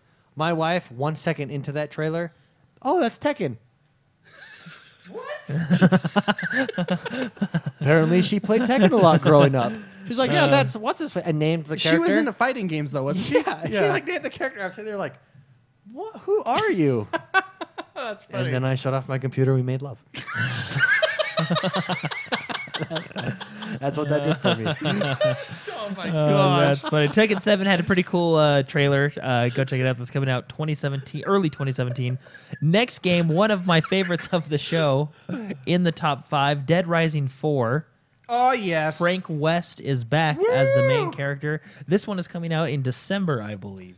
One of the greatest times of my life was playing Dead Rising 3 with Jordan. Yeah, excellent co-op game. Even if the game itself is like the story's not that great, it's just. don't it's just- know. I didn't even know what the story was really. Like we were fighting this Asian man who hated his wife, and then we were fighting an overweight lady. The overweight lady, but the At a Asian buffet. Man, the Asian man, while we were fighing him, was telling us a story about how his wife left him for the refrigerator repairman. And he effing hates his children. And then you have this woman bodybuilder, Sherry. Sherry, and then the boss fights in that game are so And hysterical. the weird guy. So anything stand out to you about Already presenting that guy. anything stand out to you about the new Lollipop. the new version of this? Same old. You're Frank West again, where it started. Yeah. Well, what stuck out to me personally was just they're nailing the zombies on screen, and that's what set that game apart. There's everywhere. Well, and I guess I think they talked about more on screen. There's going to be more zombies on Yeah, screen. well, and I'm sure that they've optimized it because remember yeah. at some points like the frames would drop. You get a little chug in there because you're killing so many zombies at on once. Dead Rising 3. Yeah. Yeah, and then the loading screens were they they're were like That was a launch title though. I know. It was a launch Load title. it. Okay, I got to go do some chores. I'll be right back. Yeah. That was a launch title. So Dead Rising, it's just going to be more of the same, I think. Yeah. Which is good. which is not a bad thing. That's Yeah. the formula you don't want to change. But anyway, December I think that one is. Be sure to check that one out. Scalebound, another Scalebound demo. Co-op, I guess one of the biggest boss battles Platinum Games has ever made. We get to Yes. see. This Scalebound demo did not impress me as much as last year's. Well, I think the thing is it's like, okay, awesome, Scalebound, I'm going to get that game. Sure. I've already seen what it is, and it's not coming out for another year. So I wish, so I think my excitement for it is kind of maybe in December when it's coming out soon again. You know what I mean? I think the thought process behind it was they ended last year's conference. At the very end, his friends jumped in, and then they boom. Oh, it's going to be co-op. Yeah. They took off. Well, from and that of course they point were showing co-op on this E3, and it just didn't have the same feel for me as last year's E3. I don't know why necessarily. Because it was gameplay. I'll be honest. Gameplay but really last doesn't year was do it for me. last year as was gameplay. Cinematics. Well, last year was gameplay, but it was single player gameplay. Okay. And so I wonder if I don't know if it was just the boss battle. It is epic. I mean, it's epic. There's I think it was. I didn't get to see the utilization of the dragons as much. In last year's, it was all about the dragons and how you utilize those dragons and the damage that they do and how you send them to go and fight and command them while you're fighting on the ground. That it was missing that, I think, this year. Mm-hmm. Still, I think one of the most interesting concepts of all of E3. The Scalebound. Interesting, Scalebound. like how? Like new. Just It's the guy's new and different. The guy's vision for the game. He says, "When I was little, I've always wanted to fight enemies with a dragon." Oh, okay. Well, no, And just- he's got headphones. just new and interesting. Yeah. Oh yeah, Okay. then I love his superpower. You're fighting enemies with a dragon. He's like, How is that not a combination? The for only part of success? that I didn't like is the guy on stage playing it put on his headphones too, and I was like, "What are you doing?" no, he's immersing himself into yes, the he game. is. Yes, he is. You know it's game time once he throws. You know on that special edition. Dr. Dre You know that goes right on special those- edition is coming out with some sweet Yeah. headphones, right? That's it's like iconic. The next Scalebound game, by Dr. Dre. the next game is one of my favorites, probably my game of the show. Up there with Breath of the Wild and Forza, Sea of Thieves. Oh, Sea of Thieves. And I love that they showed a cinematic trailer, but then they showed real people playing it, and that was I like that when was they probably were drunk. The best demo. When they Yeah, were drunk. they were drinking their ale. drinking the rum. What They're I all love, around I drinking love, rum, yeah. I love the guy when they were like they're like, oh crap, the other boat's coming, and then they get in the boat and they raise the anchor and sail off, and then it flashes to their partner. He's like, hey guys, wait for me, and he's like running down, Running yeah. and trying to get to him. My favorite part was when they were fighting, because these are full-on Battles, with two different pirate ships, and you have to pull the things down. You are sailing. Imagine sailing a real boat and then in a fight. It's like real pirates. Yeah. It's awesome. But my favorite part was when one of them was like injured and sinking, sort of. Yeah. And one of the guys goes down to the bottom of the deck underneath the trying to deck, hole. repair the and hole. it's all like Water. flooded. He's like, "What do I do?" He goes, I don't know what to do, and they run out, and their whole ship capsizes. Yeah, but this game, I mean, it has the potential to be my, game of the show because I'm really excited, and I think this will be a lot of fun. But I wonder what they're going to do because you can't play it single player, you can't play it multiplayer. Is there going to be some type of progression system where because they talk about exploring, and I don't mean this in a bad way. I like exploring worlds, but I like exploring worlds in anticipation of a reward. Okay. Oh, I'm For sure. example, No, there's got to be. There's got to be something like that. I mean, it's going to be cool and great. Like, hey, let's go explore that island. Oh, awesome! This is a great island. But I don't want it just to be scenery. I want it to be like, let's explore this island. And, oh, I just got A damsel in distress. I just got a sweet new cutlass that I can equip. Oh, You know what okay. I mean? Like, I wonder if it's going to be like if you're going to be able to get gear or how. I want to know more. Basically, Well, what I'm I saying. mean, like that's when you get into, I guess, kind of arcadey versus simulation. Because like Elite Dangerous, what's the reward for exploring? See, and that's why I don't play that as much as Oh. you guys. I will tell you the new reward of exploring. Oh, are you gonna You get to be on planets, man. It's great. Okay. on your Road Ranger? Range Rover, whatever it's called. Road. The reward in Range that game. Rover, The reward in Range that Rover. game is your ships. Yeah, Having the best, best and baddest ships. because they talk about like you can play by yourself, you can explore the world, and they say that, and that's Play great. by yourself. Does that mean you have a rowboat? Well, no, like there's different. From what it sounds like, there's different sizes of Just like ships. Mickey Mouse. Like there's the big weapon ship that you'll need a crew of so many people to run, Yeah. but the small ship can just go in and out around. It's faster, quicker. I really liked how the navigator could not see where Yeah, he was 'cause the going. sails because the down. mast was there. It's in front. And so I can't see. they were telling him where to turn. Oh man, Well, that's a good time just waiting to happen. Basically, when I first saw this game, I thought, oh, this is Guns of Icarus. Yeah. Remember Oh, Guns yeah, of it definitely has it's, that feel. It's just a multiplayer deathmatch. You know what I mean? But then they started saying like, oh, you can explore the world. Look, there's a chest you can open up. So now Go I underwater. Yeah, go underwater and explore things. Now Yeah. with this exploring fact, is it just like, oh, let's go explore the scenery over there, or is it let's go explore and you are rewarded with gear or whatever? You know what I Yeah. mean? Like I want to know more about that part. But I think we. anyway, all do. this game looks excellent. Moving on, we have the announcement of State of Decay 2 coming in 2017, and yes, it's going to be running on the Unreal 4 engine. State of Decay. Basically, it showed co-op. It's going to be part of the new State of Decay. I own State of Decay. You love that game. I love it, and I've not yet played it. Wait, what? I've never played State of Decay. I've Oh, played, really? like, 20 minutes of it. So. I own it. What I like about that game is when you die, you're dead forever. I thought you played it already. No. And you kept saying, McSpicy, this is your jam. You got to play this game. Are you thinking of Elite Dangerous? No, I'm not thinking. I know Elite Dangerous. Wait, what other post-apocalyptic world? I mean, I like- know State of Decay. I've watched people play it, but I've never yet played it myself. I own it. What's the other game? There's another post-apocalyptic game you always tell me that I would just dive in. What game have you been playing lately? Last month? Divinity Original Sin? Maybe that's it. Doom. Doom. Doom is great. fantastic. Okay, well, never mind. So I Anyways. thought you played that game. No, not yet. I own it. So I don't know how excuse me, I don't know how co-op would work. It's exciting though. Yeah. Cool. That is exciting. Yeah, so it's coming out. There's a trailer. Be sure to check it out. We also got Halo Wars 2. Oh yes. That was at the show. That was a cool. Mark, you actually said you really enjoyed that trailer. The cinematic is They know how to do awesome. trailers, let's be honest. I mean, Halo always nails trailers. Has Halo never not nailed a trailer? Well, double negative, and I would have to say Has yes. Ever- I think that's a yes. Has Halo never? That's not a double negative. Has Halo not never? That's Has- a double negative. Has Halo Not never delivered on a trailer. Okay. That's 1-2. Okay. They cancel each other out. Yes, they have always not never delivered. Yes! I think I did the math right. Yes. It was really good. Oh, it was Yeah. awesome.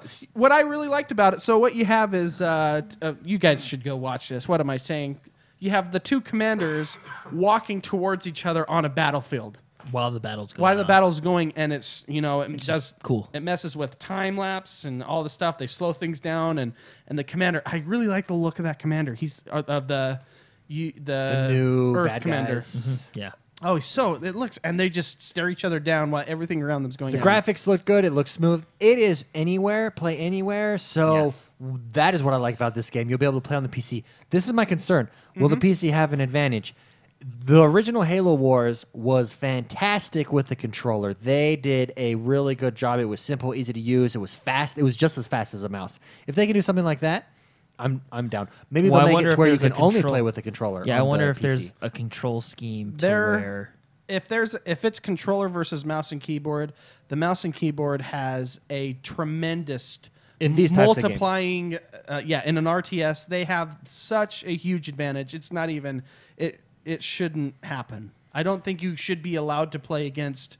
That's someone with a game genie. And I bet know? I bet you in ranked matches you won't be able to, but against your friends, I'm sure you'll be able to. You'll always have. That Are you option. sure? Well, Because it depends how their control scheme is. Like if you can only do if it's like because we're thinking it's going to be like StarCraft. You know what I mean? Yeah. Like that's if their control scheme is different to where it evens the playing field to a controller. It'll be That's- interesting. But then that would make it on the PC not as fun.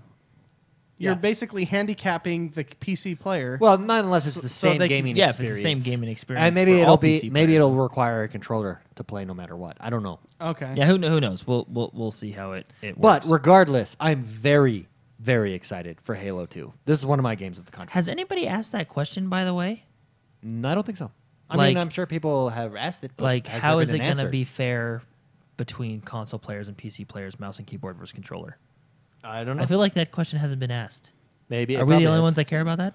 Well, I mean, we're not Korean, so Well, not a lot of people have played Halo Wars, the first one. Let's be honest. Yeah. That was a very niche Because that is experience. something that could really hurt the game when it comes out. If It's true. If you get matched up with 5 PC players, in a You row. won't get matched up like they won't they can't do that. In rank, especially in ranked match. Now, free for all, where you invite your friends and you can say, "Yeah, I don't care that you're on a PC." Then I think you'll be able to do it that way. But in ranked match, it'll be Xbox One ranks, PC Well, ranks. And actually, I did hear a rumor that mouse and keyboard is coming out fairly soon for Xbox One.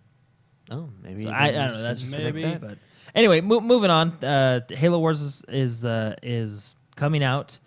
Halo Wars 2, and the beta is actually going on right now. So if you're lucky enough to get past the incredible Load screen. huge glitch that's right there at the beginning, And it kicks you out every time. Very excited to come home and play this. Only Well, to okay, the so devastating this is- news this is that where- you can't even get in.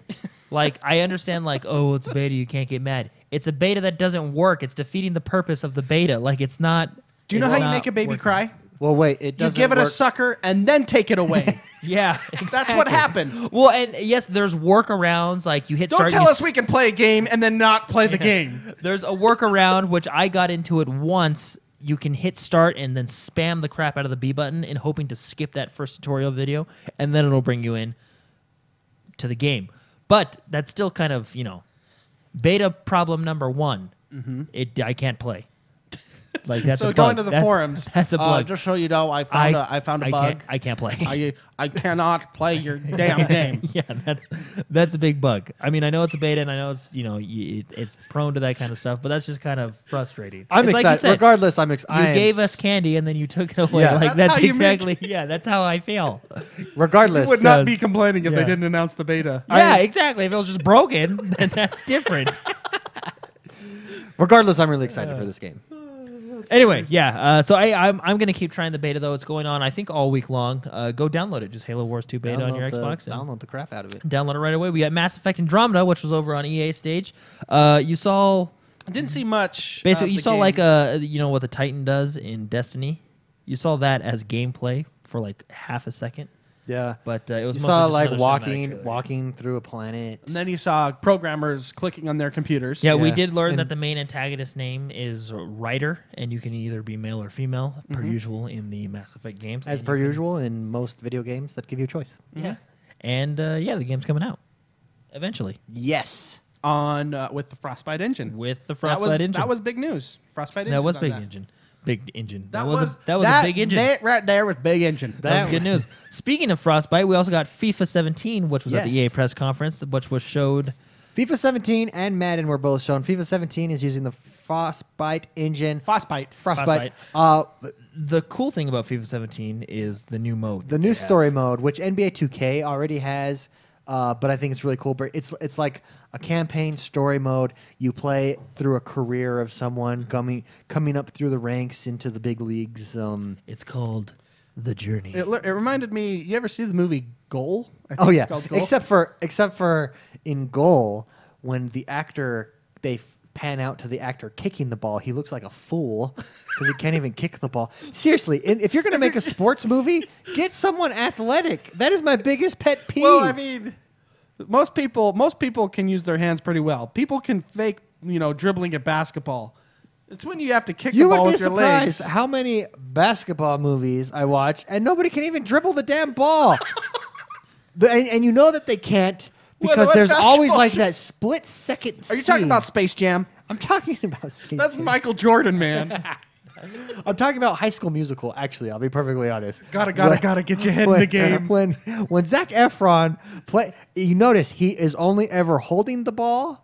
And what's the one where he goes back? Matthew Perry becomes a kid again. Yeah. And it's Zac Efron. He's only ever holding the ball, and he's supposed to be this big basketball star. And it's because they flashed to him one time bouncing it, and he like slaps it to the ground. He can't bounce a basketball. You can't even play Battlefield 1 either. apparently. Yeah, he really can't. Yeah, can I say that about the EA conference? Yeah. That annoyed me. The celebrities that really don't care that they're there. There's a couple of them that do, but the most of them don't care anything about your game. They don't, and it comes across as very disingenuous. Like I would rather have go get famous streamers to come out that like playing games. Yeah. Go interview those guys. These guys, annoying Jamie Foxx and Zac Efron come out and they're giggling like little girls and have their they don't care about this game. And that's a big turnoff to me. Yeah. As someone that's watching that has tuned in, taking time out of my day to tune in to see what this game plays like, these celebrities don't care. The only one that I really enjoyed that I think the big buff dude. What is his name? Oh, the Old Spice guy. Yeah, what's his name? He's on that cop show Yeah. on Fox. Yes. Yeah. But his name. Anyways, Well, and you can tell which ones are there He was to play the excited game, to and play which the ones are there game. because it's a party. You know. Snoop Dogg. And, Snoop is hilarious. Snoop's funny. He can get there. well, But- he's an actual. I've seen a lot of Oh, yeah. stuff with him gaming. He's But a I gamer. just Really? ju- Because when they flashed to his screen, when he was like crouching and then just running forward, to I the don't wall know. and See, back, I think like, he's probably way better when he's high. And I don't know if they I allowed know. him to be high. Whenever there. they flashed him, he's like in a trench. Yeah, and he was just looking. Like, well, that's Battlefield. I mean, he's the sniper. So maybe. But that's my same complaint with actors. Get an athletic actor in your movie. Get someone that cares about games if you're going to show off your games. There's plenty of actors out there that are legit gamers Yeah. or celebrities. Use those guys. These celebrities, they didn't care. And it comes when you try to make them care and they're on their red carpet doing those interviews. I was like, this is stupid. This is stupid. Yeah. Well, that's what they normally. I mean, that's what EA normally Well, does. EA and Ubisoft really have to, in my opinion, revamp their conference. Dial Oh, it no. down and make it more about games a little EA, bit. EA really feels That's like the a gimmicky stuff that I. Yeah. really feels like a shareholders conference. Yeah. I mean, And Ubisoft, I don't know what they're doing. Like, I really, they're lucky they have games that are interesting. Like, I don't, They're lucky they're a game developer. yeah. I mean, holy Or you cow. would never. No, Well, that's it's just funny. like, what are you doing? anyways, back Anyway. this was a huge tangent off of FIFA Yeah. and Madden. Oh. One thing, so FIFA. Well, one thing that I didn't like about EA, not harp on this. Show me gameplay. Don't show me CGI or don't show me trailers, clips. That's pointless to me. That means nothing. I actually to me like in sports. clips. What do you mean clips? Like the God of War was a straight up CGI fest. You know what I mean? Well, but that's different. That's showing a story in these sports games. Gotcha. Okay. Show But me what gameplay. he's saying, like, God of War still showed gameplay. They still show though. gameplay. Yeah. It was okay. a gameplay demo. Yeah. Yeah. Okay. Yeah, you're right. Well, no, but I do like trailers and cinematics. Like the Battlefield trailers Sure, are but great. the FIFA trailers and the Madden trailers, they're the exact same every year. That doesn't show me anything. I want to show me the intricacies and the nuance, because those games are very nuanced. Show me the nuances of the game. Even if it's just for a minute, give me something. Yeah. That they gave me nothing. They gave me, come on the journey. The journey. Now we have managers. I lost. on the sideline. He throws his trophy. Oh, that was pretty. yeah, that. Anyway. But no, I just want to. Regardless, those games. if you're gonna get someone who plays sports, Those games are awesome. I'm really looking forward to Madden 17 this year, especially. I was just disappointed there was no gameplay features. Anyway, FIFA. jumping over to All the Bethesda's sports games. all the sports Bethesda games. Okay. Bethesda's press conference. Another favorite announcement of mine, and I know I'm on the new console and I should play the new games, but Skyrim Remastered. Yeah, is I am just- actually really excited for that- that. And fully remastered graphics. Okay. You can see the comparisons between PlayStation 3, Xbox 360, and Question. the new consoles. Question. Will you be getting Skyrim Remastered? Yes. McSpicy, will you be getting Skyrim Remastered? Absolutely. Yeah. Wow. And one of the big reasons I bought- is play mods on the console, playable mods on the console, right into the game when it launches. Very And the cool. reason there's always a debate, the rehashing, the redoing a remastered, why are remastered so blah blah blah. And I even go back and forth between this debate in It's my a mind. game I like, and Yeah. it looks better. It's on a system I like. I want to play it. Let me buy it. Oh, John O'Man says Terry Crew is the buff guy. That's right, Terry Crew. He seemed like he legitimately played games. I mean, the man was on a mouse and keyboard for crying out loud. I know that guy. I didn't realize he was a listener. John O'Man? Yeah, John O'Man 12 Bro to be exact. Hey, hello, John O'Man. I come over later. No, like what was I saying? Oh yeah, remastered. Like Grand Theft Auto 5. I love that game. I played it a lot on. I originally had it on the PS3, and then I got it for the Xbox One remastered. And it's one of those like, if they want to do it, and I like the game, I'm gonna buy it. And this Yeah. is one of those I'm Sure. gonna buy. And I t- like yeah. Skyrim. I've dumped a lot of time. into Everybody it. who didn't. Yeah. Who didn't? And it. Well, you what's can cool is replay it's it. been long enough that I haven't played. I mean, I own it on the PC, and I think I have only 40 hours on the PC version. Most of that was spent experimenting with all the mods. It's been long enough. I will probably replay the story.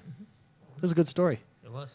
I contend Yeah. because when they showed that mod, it was the Skyrim music. Yeah. I think that's one of the best Soundtracks. iconic game soundtracks Dovahkiin. of all time. That's a bold statement. It is. I would say It is really good though. of all time. I mean, we're talking like Mario and like if you're talking But iconic. I think iconic. Well, I don't know. When you hear it, you know it's Skyrim. Yeah. When you hear Mario, you know it's Mario. so okay. It has that. It's- It has that same. Of all impact. time, I mean, I'm thinking. I'm not saying that top it's. three, I'm top not saying five, it's the top best. 10. I'm saying. If you want to get into this discussion, No, no, let's no. do this. I'm not would say- saying I would that it's say- the I will best. throw I'm down. saying it is as iconic as any. I would put it. It is as When that sound well plays, you know what branded, game is yeah, coming. as any of Well, I mean, those. you have like Sonic, you know, and then you have Donkey Kong Country. I mean, those originals. and when you hear them, you know exactly where they're from. Same with Skyrim, Skyrim. yeah. I think it's Zelda? that same level. Yeah. Tetris, like, you know, that you're put. I guess you can put it into that. I just think it has an unfair advantage as Ooh, ah. it's not MIDI files or you know limited by technology. It's just it's a straight out MP3. Good sound. Unfair. Anyway, we have that coming out. No release date, but it is coming. We have Prey, which was very interesting. Looked like a very interesting trailer at the Bethesda. Pray. That was the one where he kept waking up and he had. Oh, like, the red yeah, in the his same eye. day over and over and over. his eyes kept being That redder and did redder. look interesting. Very interesting. Yeah. I've never Very played interesting. Prey, so This was all in Bethesda. Mm-hmm. Bethesda was a very good conference. I was, especially after E3. Yeah, no, it was good. and then we had some Fallout 4 new if DLC. you coming. minus the VR.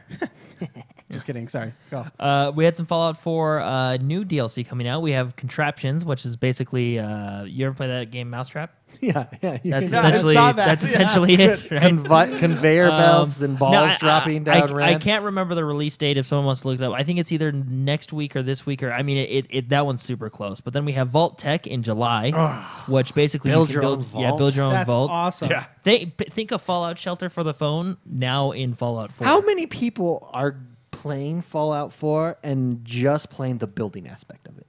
Oh, that I spent a while, and then I was I like, bet gotta you. stop building my base. I bet you it's a lot. I stopped going and unlocking the settlements because I was wasting a lot of time when Well, I wanted to play the game. Well, It was hard. Well, I- you did too. I mean, you. yeah. Did you see some of my clips Yeah, that I have? I yeah. have them all wearing underwear, and I have like my guns on them and everything. And my robots. I made a slave trade. Yeah. It was awesome. One of the big announcements from the DLC or the new packs coming out: elevators. Yes, that was one of them. Very cool. Yeah, and that's pretty much it for. the third DLC is Nuka World coming out in August, yeah. and that's a Nuka-Cola theme park, Yeah. if you will. That's probably going to be your New story, storyline, DLC. stuff like that, yeah. Also from Bethesda, we had ESO. They talked about Dark Brotherhood, which came out on Tuesday, and I think it looks pretty cool. You get this cool little stab cinematic move. I in would your skill tree. agree. I've been away. Oh, you had mentioned that they have officially got rid of the veteran ranking system, I haven't logged onto the console version, but in the PC version, it's gone. which And I'm is a assuming good with- thing I'm because assuming with that's Dark Brotherhood, it's gone. that's what killed that end Yeah. game for me. Was I Veteran couldn't get ranks. to the content after leveling up 50 levels. I now had to do another 16 levels of VR, which took 4 times longer to level up than the initial 50 levels. Yeah. So getting rid of that is definitely Nice. a good thing. They're doing one thing which I think is pretty cool, actually. It's called One Tamriel. It's coming later this year.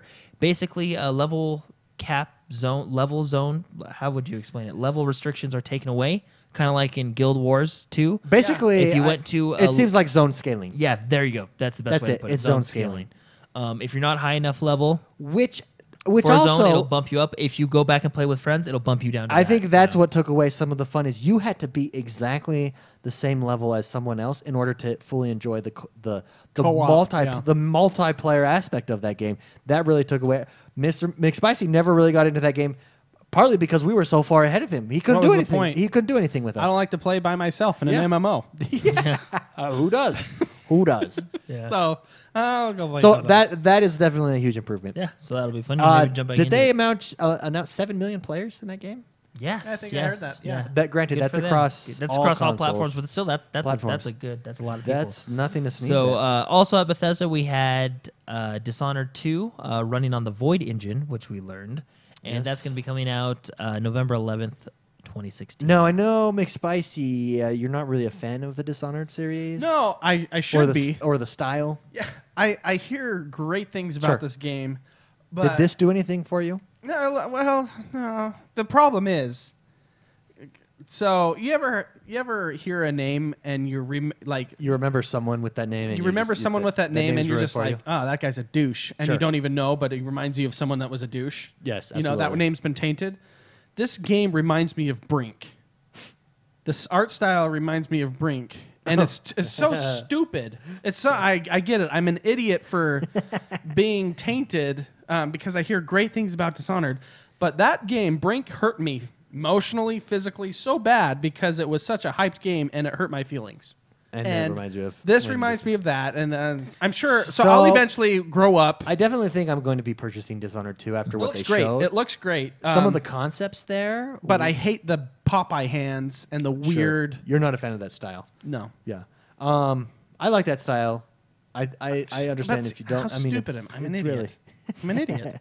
But one of the concepts that I thought was really interesting that they're introducing was the level where you're going back and forth in time to get around that level. Where Yeah, that was you're, actually you're cool. You're like later in time, like 20 years later, and you're in this rundown building, this rundown mansion, and you're looking through a device that's showing you 20 years earlier. And you can switch back and forth to between those times to search for whatever you need to do. Yeah, Or- that was really what a interesting. cool concept! Really, It kind of hurt my head to think about it. Like, Really it's- cool Did you not play concept. Ocarina of Time? that one hurts you my had the head, too. time whistle. That's where the timeline split into 3 different games, and they that hurt my head too. Hey, you're talking about the like the later on games because Well, you were 'cause, just like, a little kid. Ocarina and then of Time. you're Yeah, talking about and the entire picture. Yeah, that's yeah. that's over like 20 years. No, you just play the time whistle. Yeah, Doo-doo-doo. the Ocarina. Yeah, Ocarina. and then you're an adult. Yeah.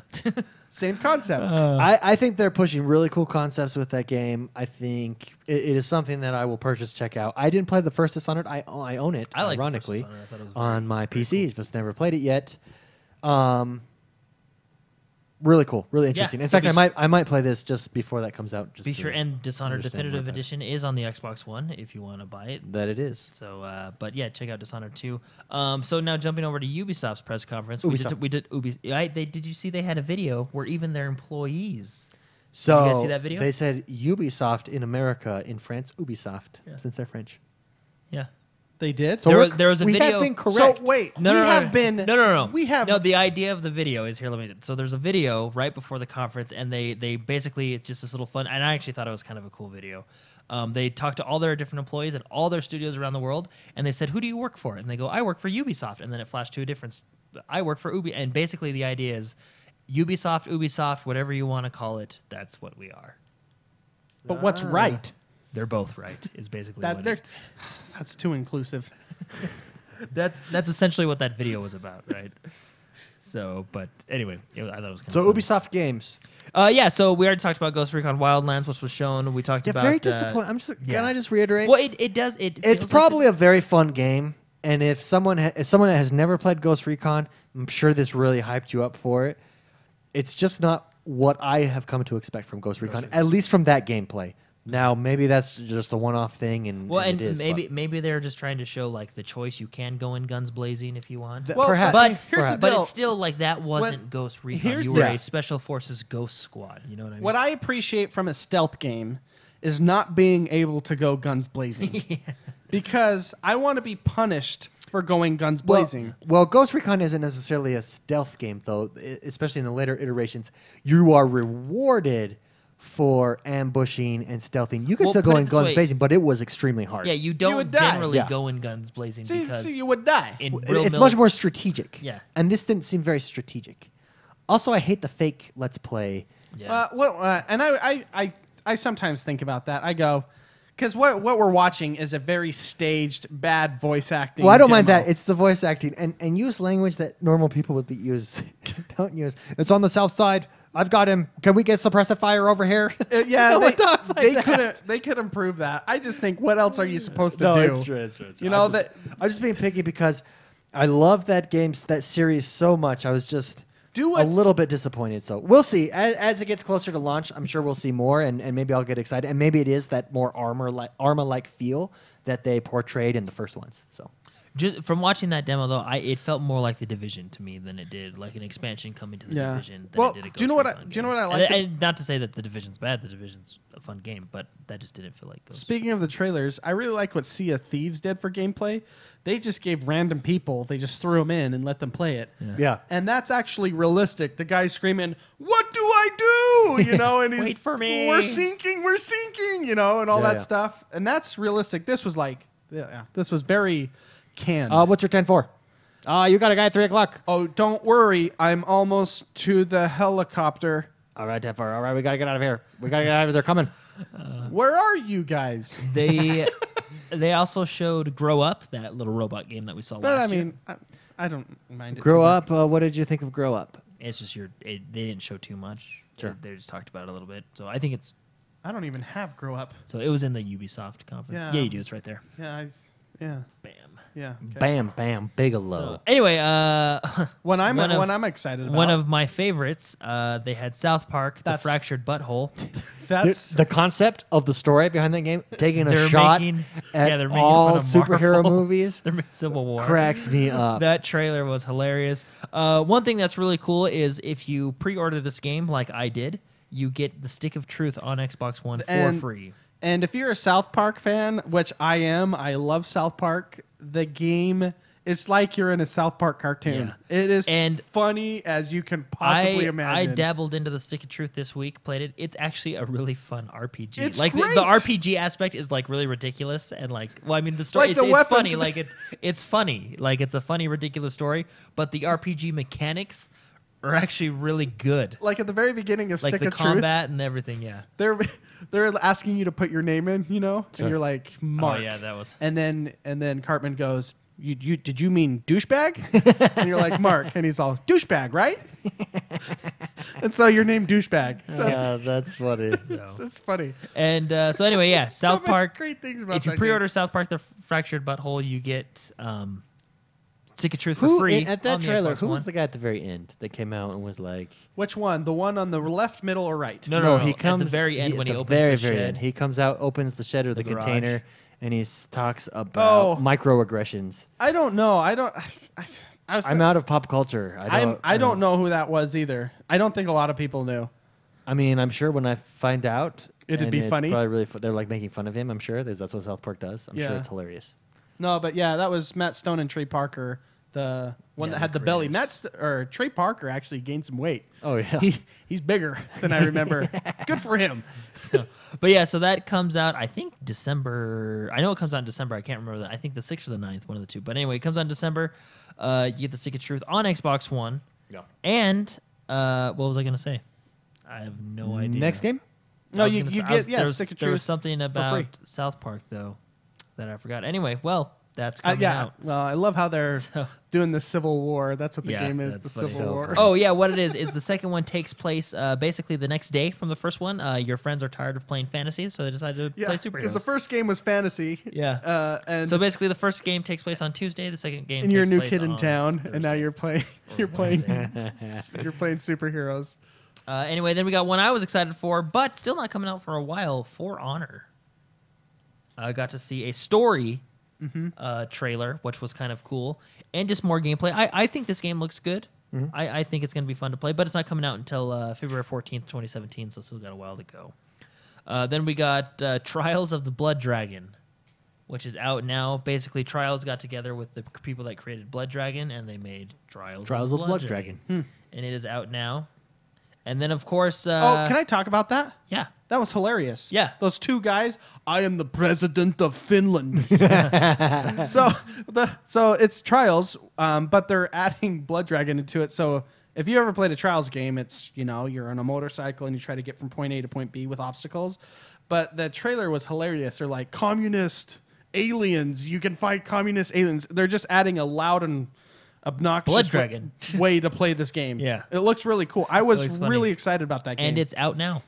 And then I'm excited to play it now. Yeah. Boom. And then, of course, they kind of summed up the show. They did talk about the Assassin's Creed movie and stuff like that. But they also summed up the show or ended the show with Watch Dogs, which I think the gameplay. Watch Dogs is very pretty. Yeah.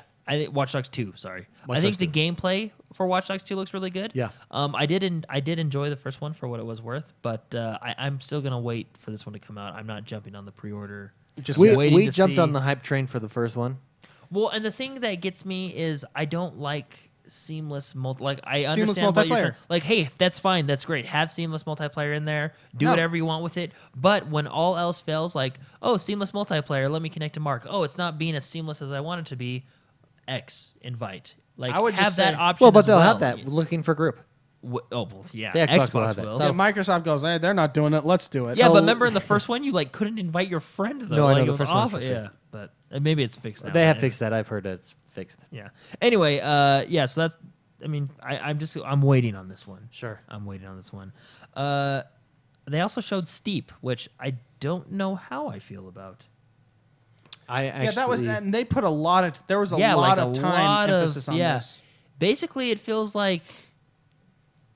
I don't. It's So Steep, it's a let me extreme athlete game. If you It's, will. uh, Extreme sports. It's extreme sports in the Alps. So you can paraglide, you can ski, you can snowboard, you can.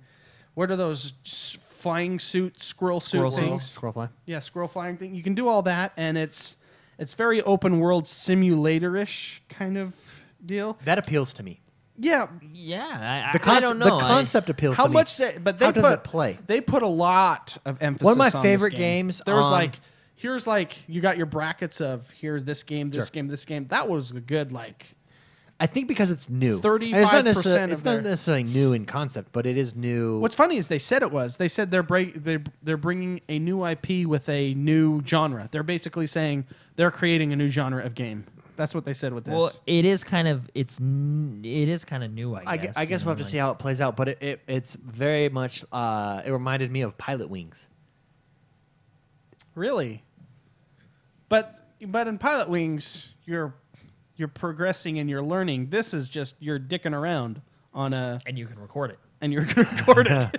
True. Okay. True. I guess just the open world flying around part. I mean, Yeah, and snowboarding. I mean, it's the fact that you can do anything. I mean, it'll be interesting. it'll be I'm interesting. curious for it. Yeah. It does Yeah. pique my. I wonder what the longevity. Like, why would you play this game for hours and hours? you Well, I know? think what you're seeing is you can release.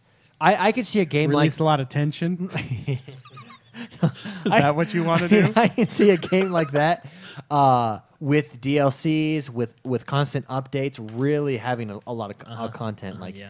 hey, check out, if you do real time events in the world, make it like an MMO. I Yeah. mean, this competition's happening right now. Go qualify for it, or Yeah, well, it's cool the replayability and stuff that you can shoot things to your friends and all that stuff. It's an interesting concept. how does it play out Yeah. in real time gameplay? Yeah, and as Jordan was saying, what you know what I'm going to answer that. What's the point? That's basically what you're asking, right? What's the point of this game? To have fun. Okay? That's the point of every game. That's the point of every game, to have a good time. And you can be bad A with your friends, you could, and you can record it. and you can record it. No, I mean, I And don't- then you can I'm set up not- challenges for people. and you can save the path that you took. You can save the path, and you can say, you know what? I did this really cool. this I'm path." going to challenge David to do this really cool. I'm not docking the game. I want. You want to know what the point is? Yeah, I guess. Yeah, I don't. Anyway, I like snowboarding. But anyway, moving on.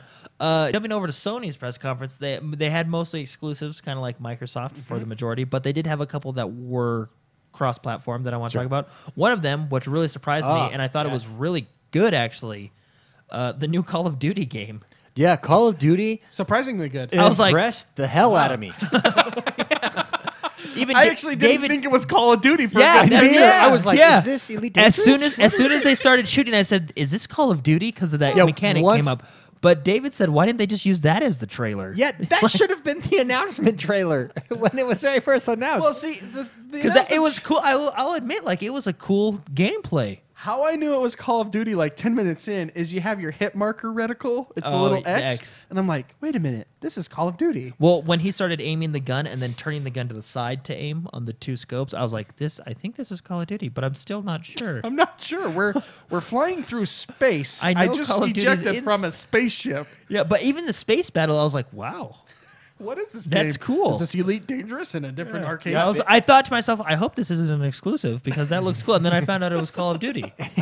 I was really quite. The biggest surprise is I really enjoyed the Call of Duty trailer. Yeah, surprisingly So, good. yeah, it was very good. I think one of the reasons the original trailer had so much heat was not necessarily the trailer. The trailer was kind of mediocre, but that's not what made it disliked. It was the fact that you're being forced to buy this game to get Modern Warfare. Which they did show a new Modern Warfare trailer as well, which looked good as well. And they but- still announced that it was still going to be available only if Yeah. you buy this game. Well, the thing is they can announce that, and it's going to make money anyway. because people are going to buy this game just to get to that one. Do you know what Steep is? I'm watching it here on YouTube. The game. I never saw the gameplay. I saw the trailer, but I never saw the gameplay. Yeah, we just told you what it was. We were just Yeah. that was like the last 10 minutes. No, but we dedicated a good portion of do the you want to show know to what talk this, about Steep. one? We're all going to play this game, and you know why? Because it would be an awesome couch cast. That's very true. Yeah. Okay. This would be. I'm watching the squirrel suit flying. Whoa. So that racing, you can race squirrel suit flying, and I think you go faster. It looked like you go faster the lower you get to the terrain, Yeah, closer you are. Yeah, because yeah, look at that. which is super dangerous. oh man, dude, the accidents and in spills real life, in it's this, super dangerous too. The accidents and spills in this game. I've always wanted to be an extreme athlete, but I'm a wuss.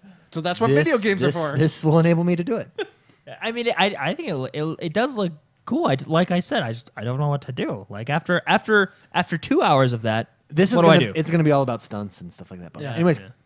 Anyway, yeah. So Call of Duty was really good. Another game they had on the Sony stage, which I am really excited for, is Resident Evil 7. that Now looks So, don't. I'm Now gonna- there's I'm gonna- confusion. Yeah, I'm a little confused about what I saw. There's confusion. Resident Evil 7 was on Sony's stage.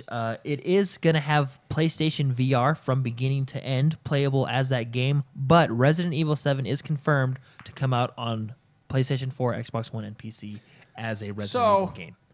It felt very not Resident Evil.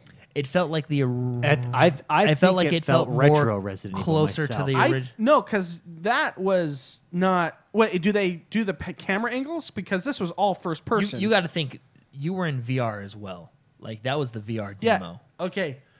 Not to mention that demo. One of the reasons I enjoyed the original Resident Evil is the camera angles you got. You know what I mean? Yeah.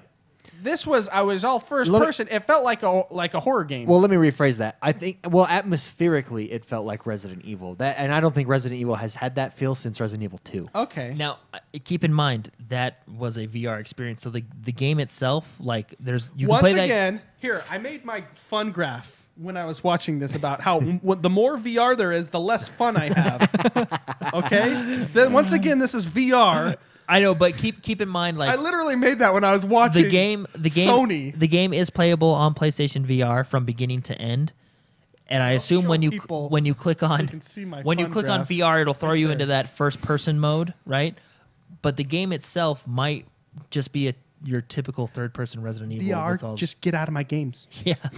Well, it's just options again. If you want to play it in VR, you can. Yeah. If you don't Well, want to, now you I know. see. Now I was super confused because I didn't. It totally Now, didn't here- feel like a Resident Evil game to me. I think on just the regular consoles, it'll be. I'll look it up. You know what? Is Resident Evil 7 going to be first person? A lot of dead air there. I was do, really. I'm do. sorry. I was really impressed with Resident Evil. I mean, I was excited about it. And was that the last game that we're talking about tonight? Wait, maybe hold on. It might be in first person. might have just lied. Well, Lego Star Wars 7, Oh yeah. I mean, we all know. and it looked great. Yeah, it looked. I mean, it looked hilarious. I love when Kylo Ren is like going to fight and his sword doesn't Oh, okay. start. No, sorry. I'm a liar. Resident Evil. Hold on. Before you get to that, my favorite was when the guy was talking to Kylo Ren about the girl, and it was like him in his room, and he had posters on Yeah. the wall in the Oh, background, and like he he was. shuts- And he slams the He door shuts closed. the door and then messes it up, messes up his room, and throws a tantrum. Lego's great at their little humor they do. It has been confirmed Resident Evil 7 takes place entirely in first person. The series it draws from the series' roots of atmospheric survival horror. So that's what it's going to be. That's disappointing to me. I'll be See, real. I'm not, I because like that. Atmospheric survival horror. I think Resident Evil was one of the first atmospheric So that atmosphere of, I remember being creeped out, like, oh, do I want to open this door? Do I not? They did it in a different way, maybe at the time, but to me, it had that feeling. Okay, well, you like that? It was more Yeah. serious. It was It more, reminds me of Outlast. Remember Outlast? Yeah, of course I remember Outlast. that scared that. Well, Resident Evil is a horror game. No, it's not a horror game. The first ones were. No, but it was. Yes, they were scary, and I will say, I'll go on record. The first nightmares I ever had of video games was from Resident Evil, but it was more explored. I don't know. It felt a lot different than what I saw. Sure. Well, that's because you're in a new camera angle. Well, yeah, that's Well, a we'll big see. part of it. Well, no, that's what I'm saying. Like, you could probably explore the mansion up and down. You're just doing it in first person instead of third person. You know what I mean? And the mansion didn't feel very big. And Well, granted, it's a demo. That did not feel like a mansion. it didn't. It felt like just a farmhouse. Anyway, I enjoy the Resident Evil series. I think it's going to be fun. Well, I mean, know, I I hope know. I hope it's fun. I don't know, You know much what? about it. I want to be proven wrong. I want this game to be I freaking do awesome. too. I hope it's good. It's slated to come out next year, 2017, early 2017, I think. And just a reminder, you do have Resident Evil 5 and 6 that are 5 is coming to the console, which I really enjoyed 5 a lot. I think that's a fun co-op game. We should do that together as co-op. I'm in. And then I think Resident Evil 6 is on the console right now. So Overall, thoughts on the Sony's? E3 as a whole. Was Is that it everything? Did we covered everything? those are all the games I had. Yeah, I kind of that tried is to stick basically to everything. games that were Xbox.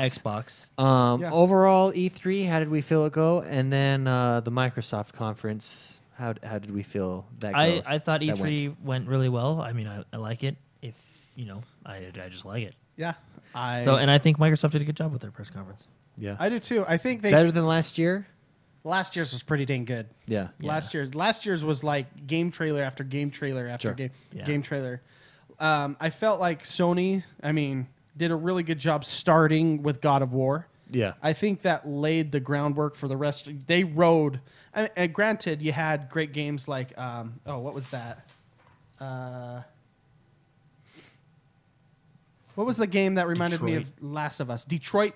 Human. Yeah. Detroit looked great, but the Last of Us game is what I can't remember what the name was. Anyways, I think Sony. Days Gone? Sony did a great job at the games. The Kojima thing was weird. Yeah, Japanese. Yeah, but I actually like the Kojima. I like that weird.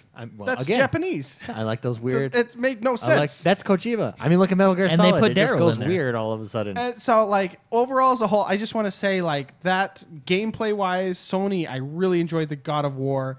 Sure. Microsoft was more, I think, hardware bled into the conference Sure. report, which is fine for me. I love tech, I love hardware, and so I really enjoyed. There were more games on Xbox that I was happy with. Sure. But the best one, I think Sony had the best game Sure. that was the best presentation of a game.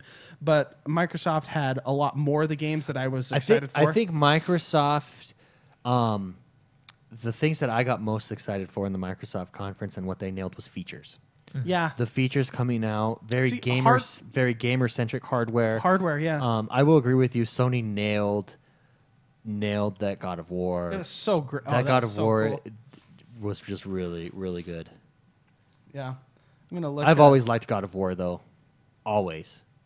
Days Gone. That's the name of the game that just I'm Yeah. going to be getting. That might be the game I purchase a PS4 for, and probably See, God it of War. felt like. Well, State you of haven't Decay. played. You haven't played The Last of Us. It felt like State of Decay, to me. Tell you what. Borrow his PlayStation, and play The Last of Us. One day I will play The Last of Us. No, you got to do it this week. I'm that telling day you. is not today. Not yet. Not yet. Can I give one criticism Of who? about Sony's press conference? Yeah. When are those VR? games? When Oh are yeah, those, when Jordan are, did make this point to me. When earlier. are those games coming out? Oh, they're coming out for a long. They did. Yeah. Half of them aren't even. I think the earliest release date on I think The Last Guardian was coming out later this year, which will be great to finally get our hands on that one. But I think the rest of them are 2017, which is fine, and a lot of them were TBA. You know what I mean? Yeah. But it's just I really ever since Bethesda did, hey, Fallout 4, we announced it and it's coming out in 6 months. Like that's my new schedule now. Yeah. You know what I mean? I feel like I want to get, and they said, and when Todd Howard, my hero, I like that guy. Yeah, of course. Yeah. when he said what we want to do is we want to announce games and then basically have a shorter announce to release window. Sure. We want to announce games and then have them out shortly after we announce them. Absolutely. Yeah. And when I think about it, think about the Division. Like, oh, I'm so excited for the Division. 2 years later, finally we can play Yeah. the Division. You know what I mean? Yeah. No, I agree. So, that's a And great. don't get me so wrong. far out, Microsoft had some too that are way far Well, out. Some of it's- them don't even have release dates. Well, it's so yet, but I far just- out, you run the risk of showing a demo, i.e., Division, with features that don't end up in the final product. A perfect example is The Last Guardian. How many times have we seen that at E3? Oh, well, it's supposed to be on PlayStation 3. Yeah, We've seen that every year, and it's like, oh, great, this game again. I actually was like, I think I put it down in my notes. This game's not out yet. this year though. But I mean, and don't get me wrong, I'm not picking on Sony. I like Sony, and I think But the the- conference was excellent. But and Microsoft does this too. I want to shorten that window, announce a game, and then Yeah, I think, but can I just say before we end me, I really liked it. I enjoyed E3. E3 yeah, is one I of the did too. greatest weeks of the year. it's a good week. oh yeah, So a good week. it's oh, always great. Biggest disappointment for me, no Red Dead Redemption, Yeah. Yeah, and there's rumors behind that. I don't know how. yeah. Can I Most of rate? those Can I rumors rate are the true. conferences Sure, in go order? ahead. I think Microsoft was my favorite. Okay. PlayStation, then Nintendo, and Ubisoft and EA. I don't even put in the running this year because I hate how they do their conferences. I know. I think Too much EA flair. is lucky that they had Battlefield 1. And I think Because Ubisoft's that lucky is what they showed. that they have South Park. Ubisoft's Like, South Park. They did show. Hey, I like. Before you say anything, I really like the South Park games. no, I do too. I'm playing it right now. Stick of Truth. I'm so. Can I come watch you? Yeah, it's so yeah, funny. Yeah, because it comes free with the pre-order, and I pre-ordered Fractured Butthole. Do you agree with that ranking? No, yeah, I totally. I agree. And I will admit, Microsoft and Sony are very close because I thought Sony's just game after game after So game. I after think game. I liked Ubisoft. it. Really, I don't know. that's you why. guys, That's what we want. We just want trailers, gameplay, release dates. Not agreed. weird animals dancing on stage. Actually, I Giraffes? didn't. I know I'm in the minority here. I didn't think Ubisoft was that bad. I know you guys don't like Aisha Taylor.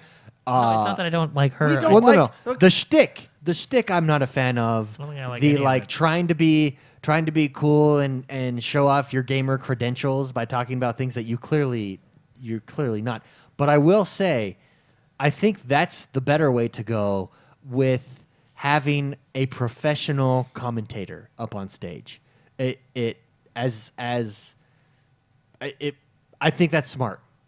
To have someone like her. To have someone like have a Ryan Seacrest, have someone that is just very good at presenting. so she's the stuff. cheaper version of Ryan. She Seacrest? is. I mean, she really is. And her lines were a little bit cheesy, and you don't have to prove that you're a gamer. I don't care. Present the games Yeah. to me. If you show me the games, you're Whereas EA's was a shareholder meeting. Your stockholders come out. I liked EA's better than Ubisoft. Oh, really? See, Yeah. I didn't. Because they showed games. They didn't well- sit on a couch for 20 minutes No. and talk about the game without Are showing you anything. talking about South Park? 'Cause Well, they yeah. showed- I agree. Do you know what South Park should have done? They should have just shown the trailer and then moved on. There should be a rule. You should not have a couch on your stage at E3. There's no point.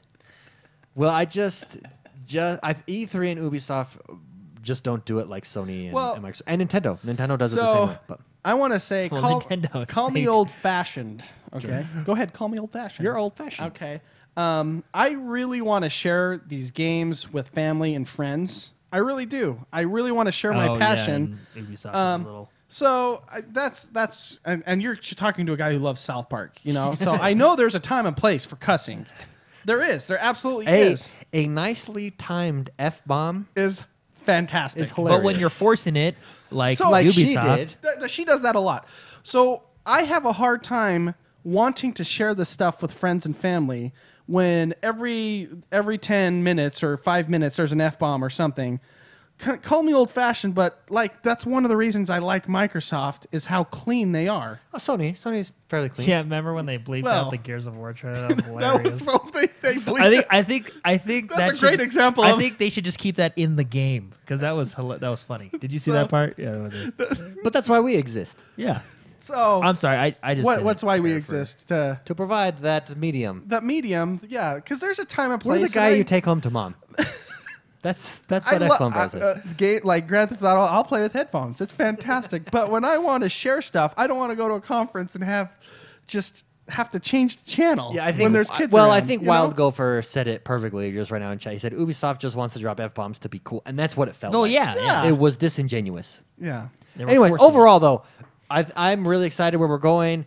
Microsoft, I think, is heading in the right direction. I think we're in the right community. I think the Xbox One is poised to become more of what we envision our community to be, the Xbox to be. Positive gaming. Yeah. Positive gaming, a place where it's easy to connect with people, easy to have fun, easy to meet other people and do whatever you're going to do in the internet space that is Yeah. gaming. Yeah. Well said. Thank you. And with that, Yeah. McSpicy, what will you be up to this week and where can people find you?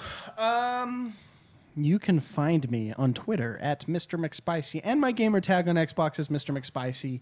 Feel free to chat me up, add me as a friend. I think people send me messages and they're surprised that I answer back. And I always answer back. Yeah, I answer back within a week. it's sometimes it's some slip through the cracks, but for the most part, we are wanting to be directly involved with the community we're trying to build. Sure. So if you can add me, Any plans this week for playing? Ark.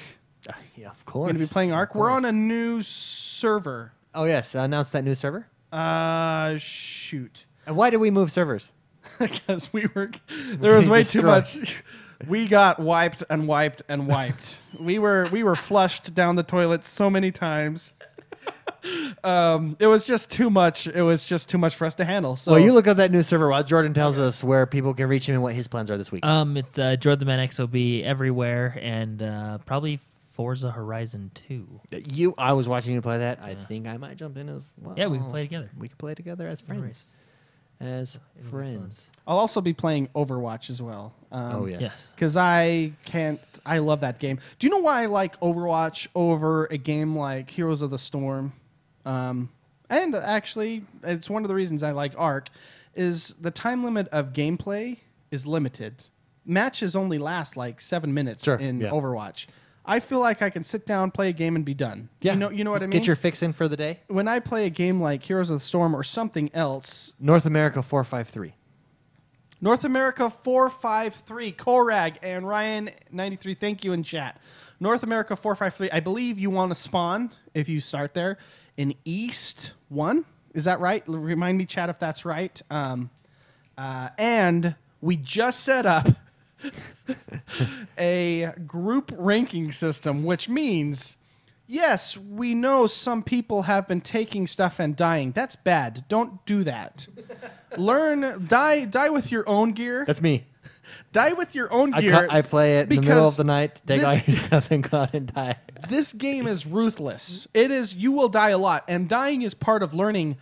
Don't touch that dinosaur, but yes, you can pet that one. You know, when you go, we are adding everybody essentially to the group, Sure. to our clan, and just be sure that when you're coming in here, don't just take stuff that's taken 30 hours to Yeah. collect.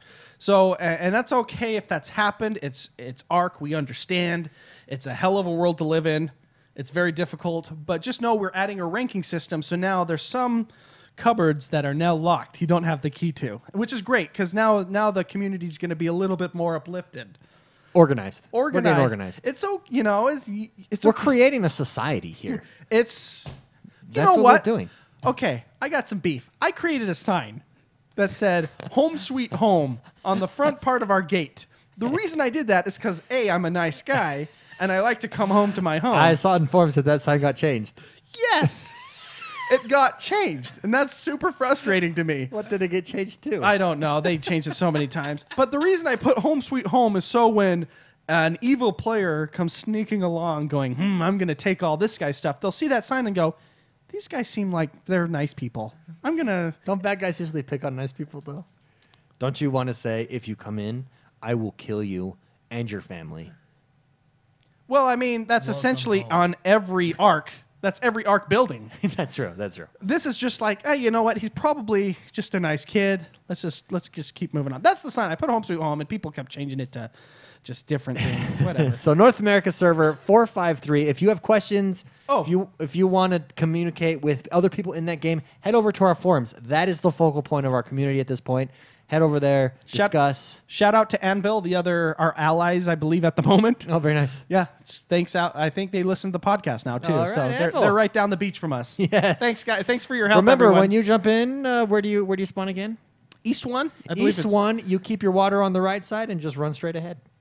Never Yes, you know. Yes. If you spawn, keep the water on the right side and run. If you go to the swamp, you either die or you just turn around. You've and head gone too back. far. Yeah, You've gone too far. The swamp will kill you. Turn around at the swamp. There's no way you can survive at the swamp.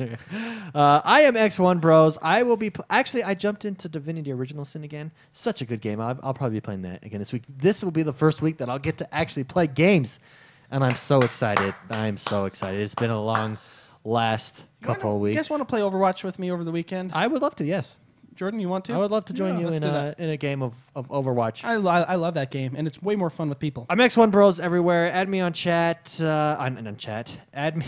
I'm caught up. I'm caught up in Xbox Live invites. If you add me, I will add you back. It's just fun to see. The new Xbox app on the phone is really good. I have not It has used it. updated and it is awesome. I really like the new interface. Elite Dangerous. Yes, gentlemen. Thank you for reminding me. I will be scouring the planets in Elite Dangerous. I'll hop as on well. too. Yeah. Oh, you've got to get the expansion, dude. It's so good. How much is it? 20 $20 bucks. Yeah. Oh no, it's $29. Because it comes with everything that's coming out. In That this season. $9. That $9. Season. Oh man. Okay. Cool. Hey, thanks everybody for. Oh, you I messed up. pressed the wrong button. Sorry. There's the button. He pressed the right button. Thanks, everybody. This has been our E3 edition. Till next year. That's when our next episode will come out. So 1 year from now. Not episode altogether, but for E3, our next E3 episode. Thanks for listening to our E3 show. Thanks for listening.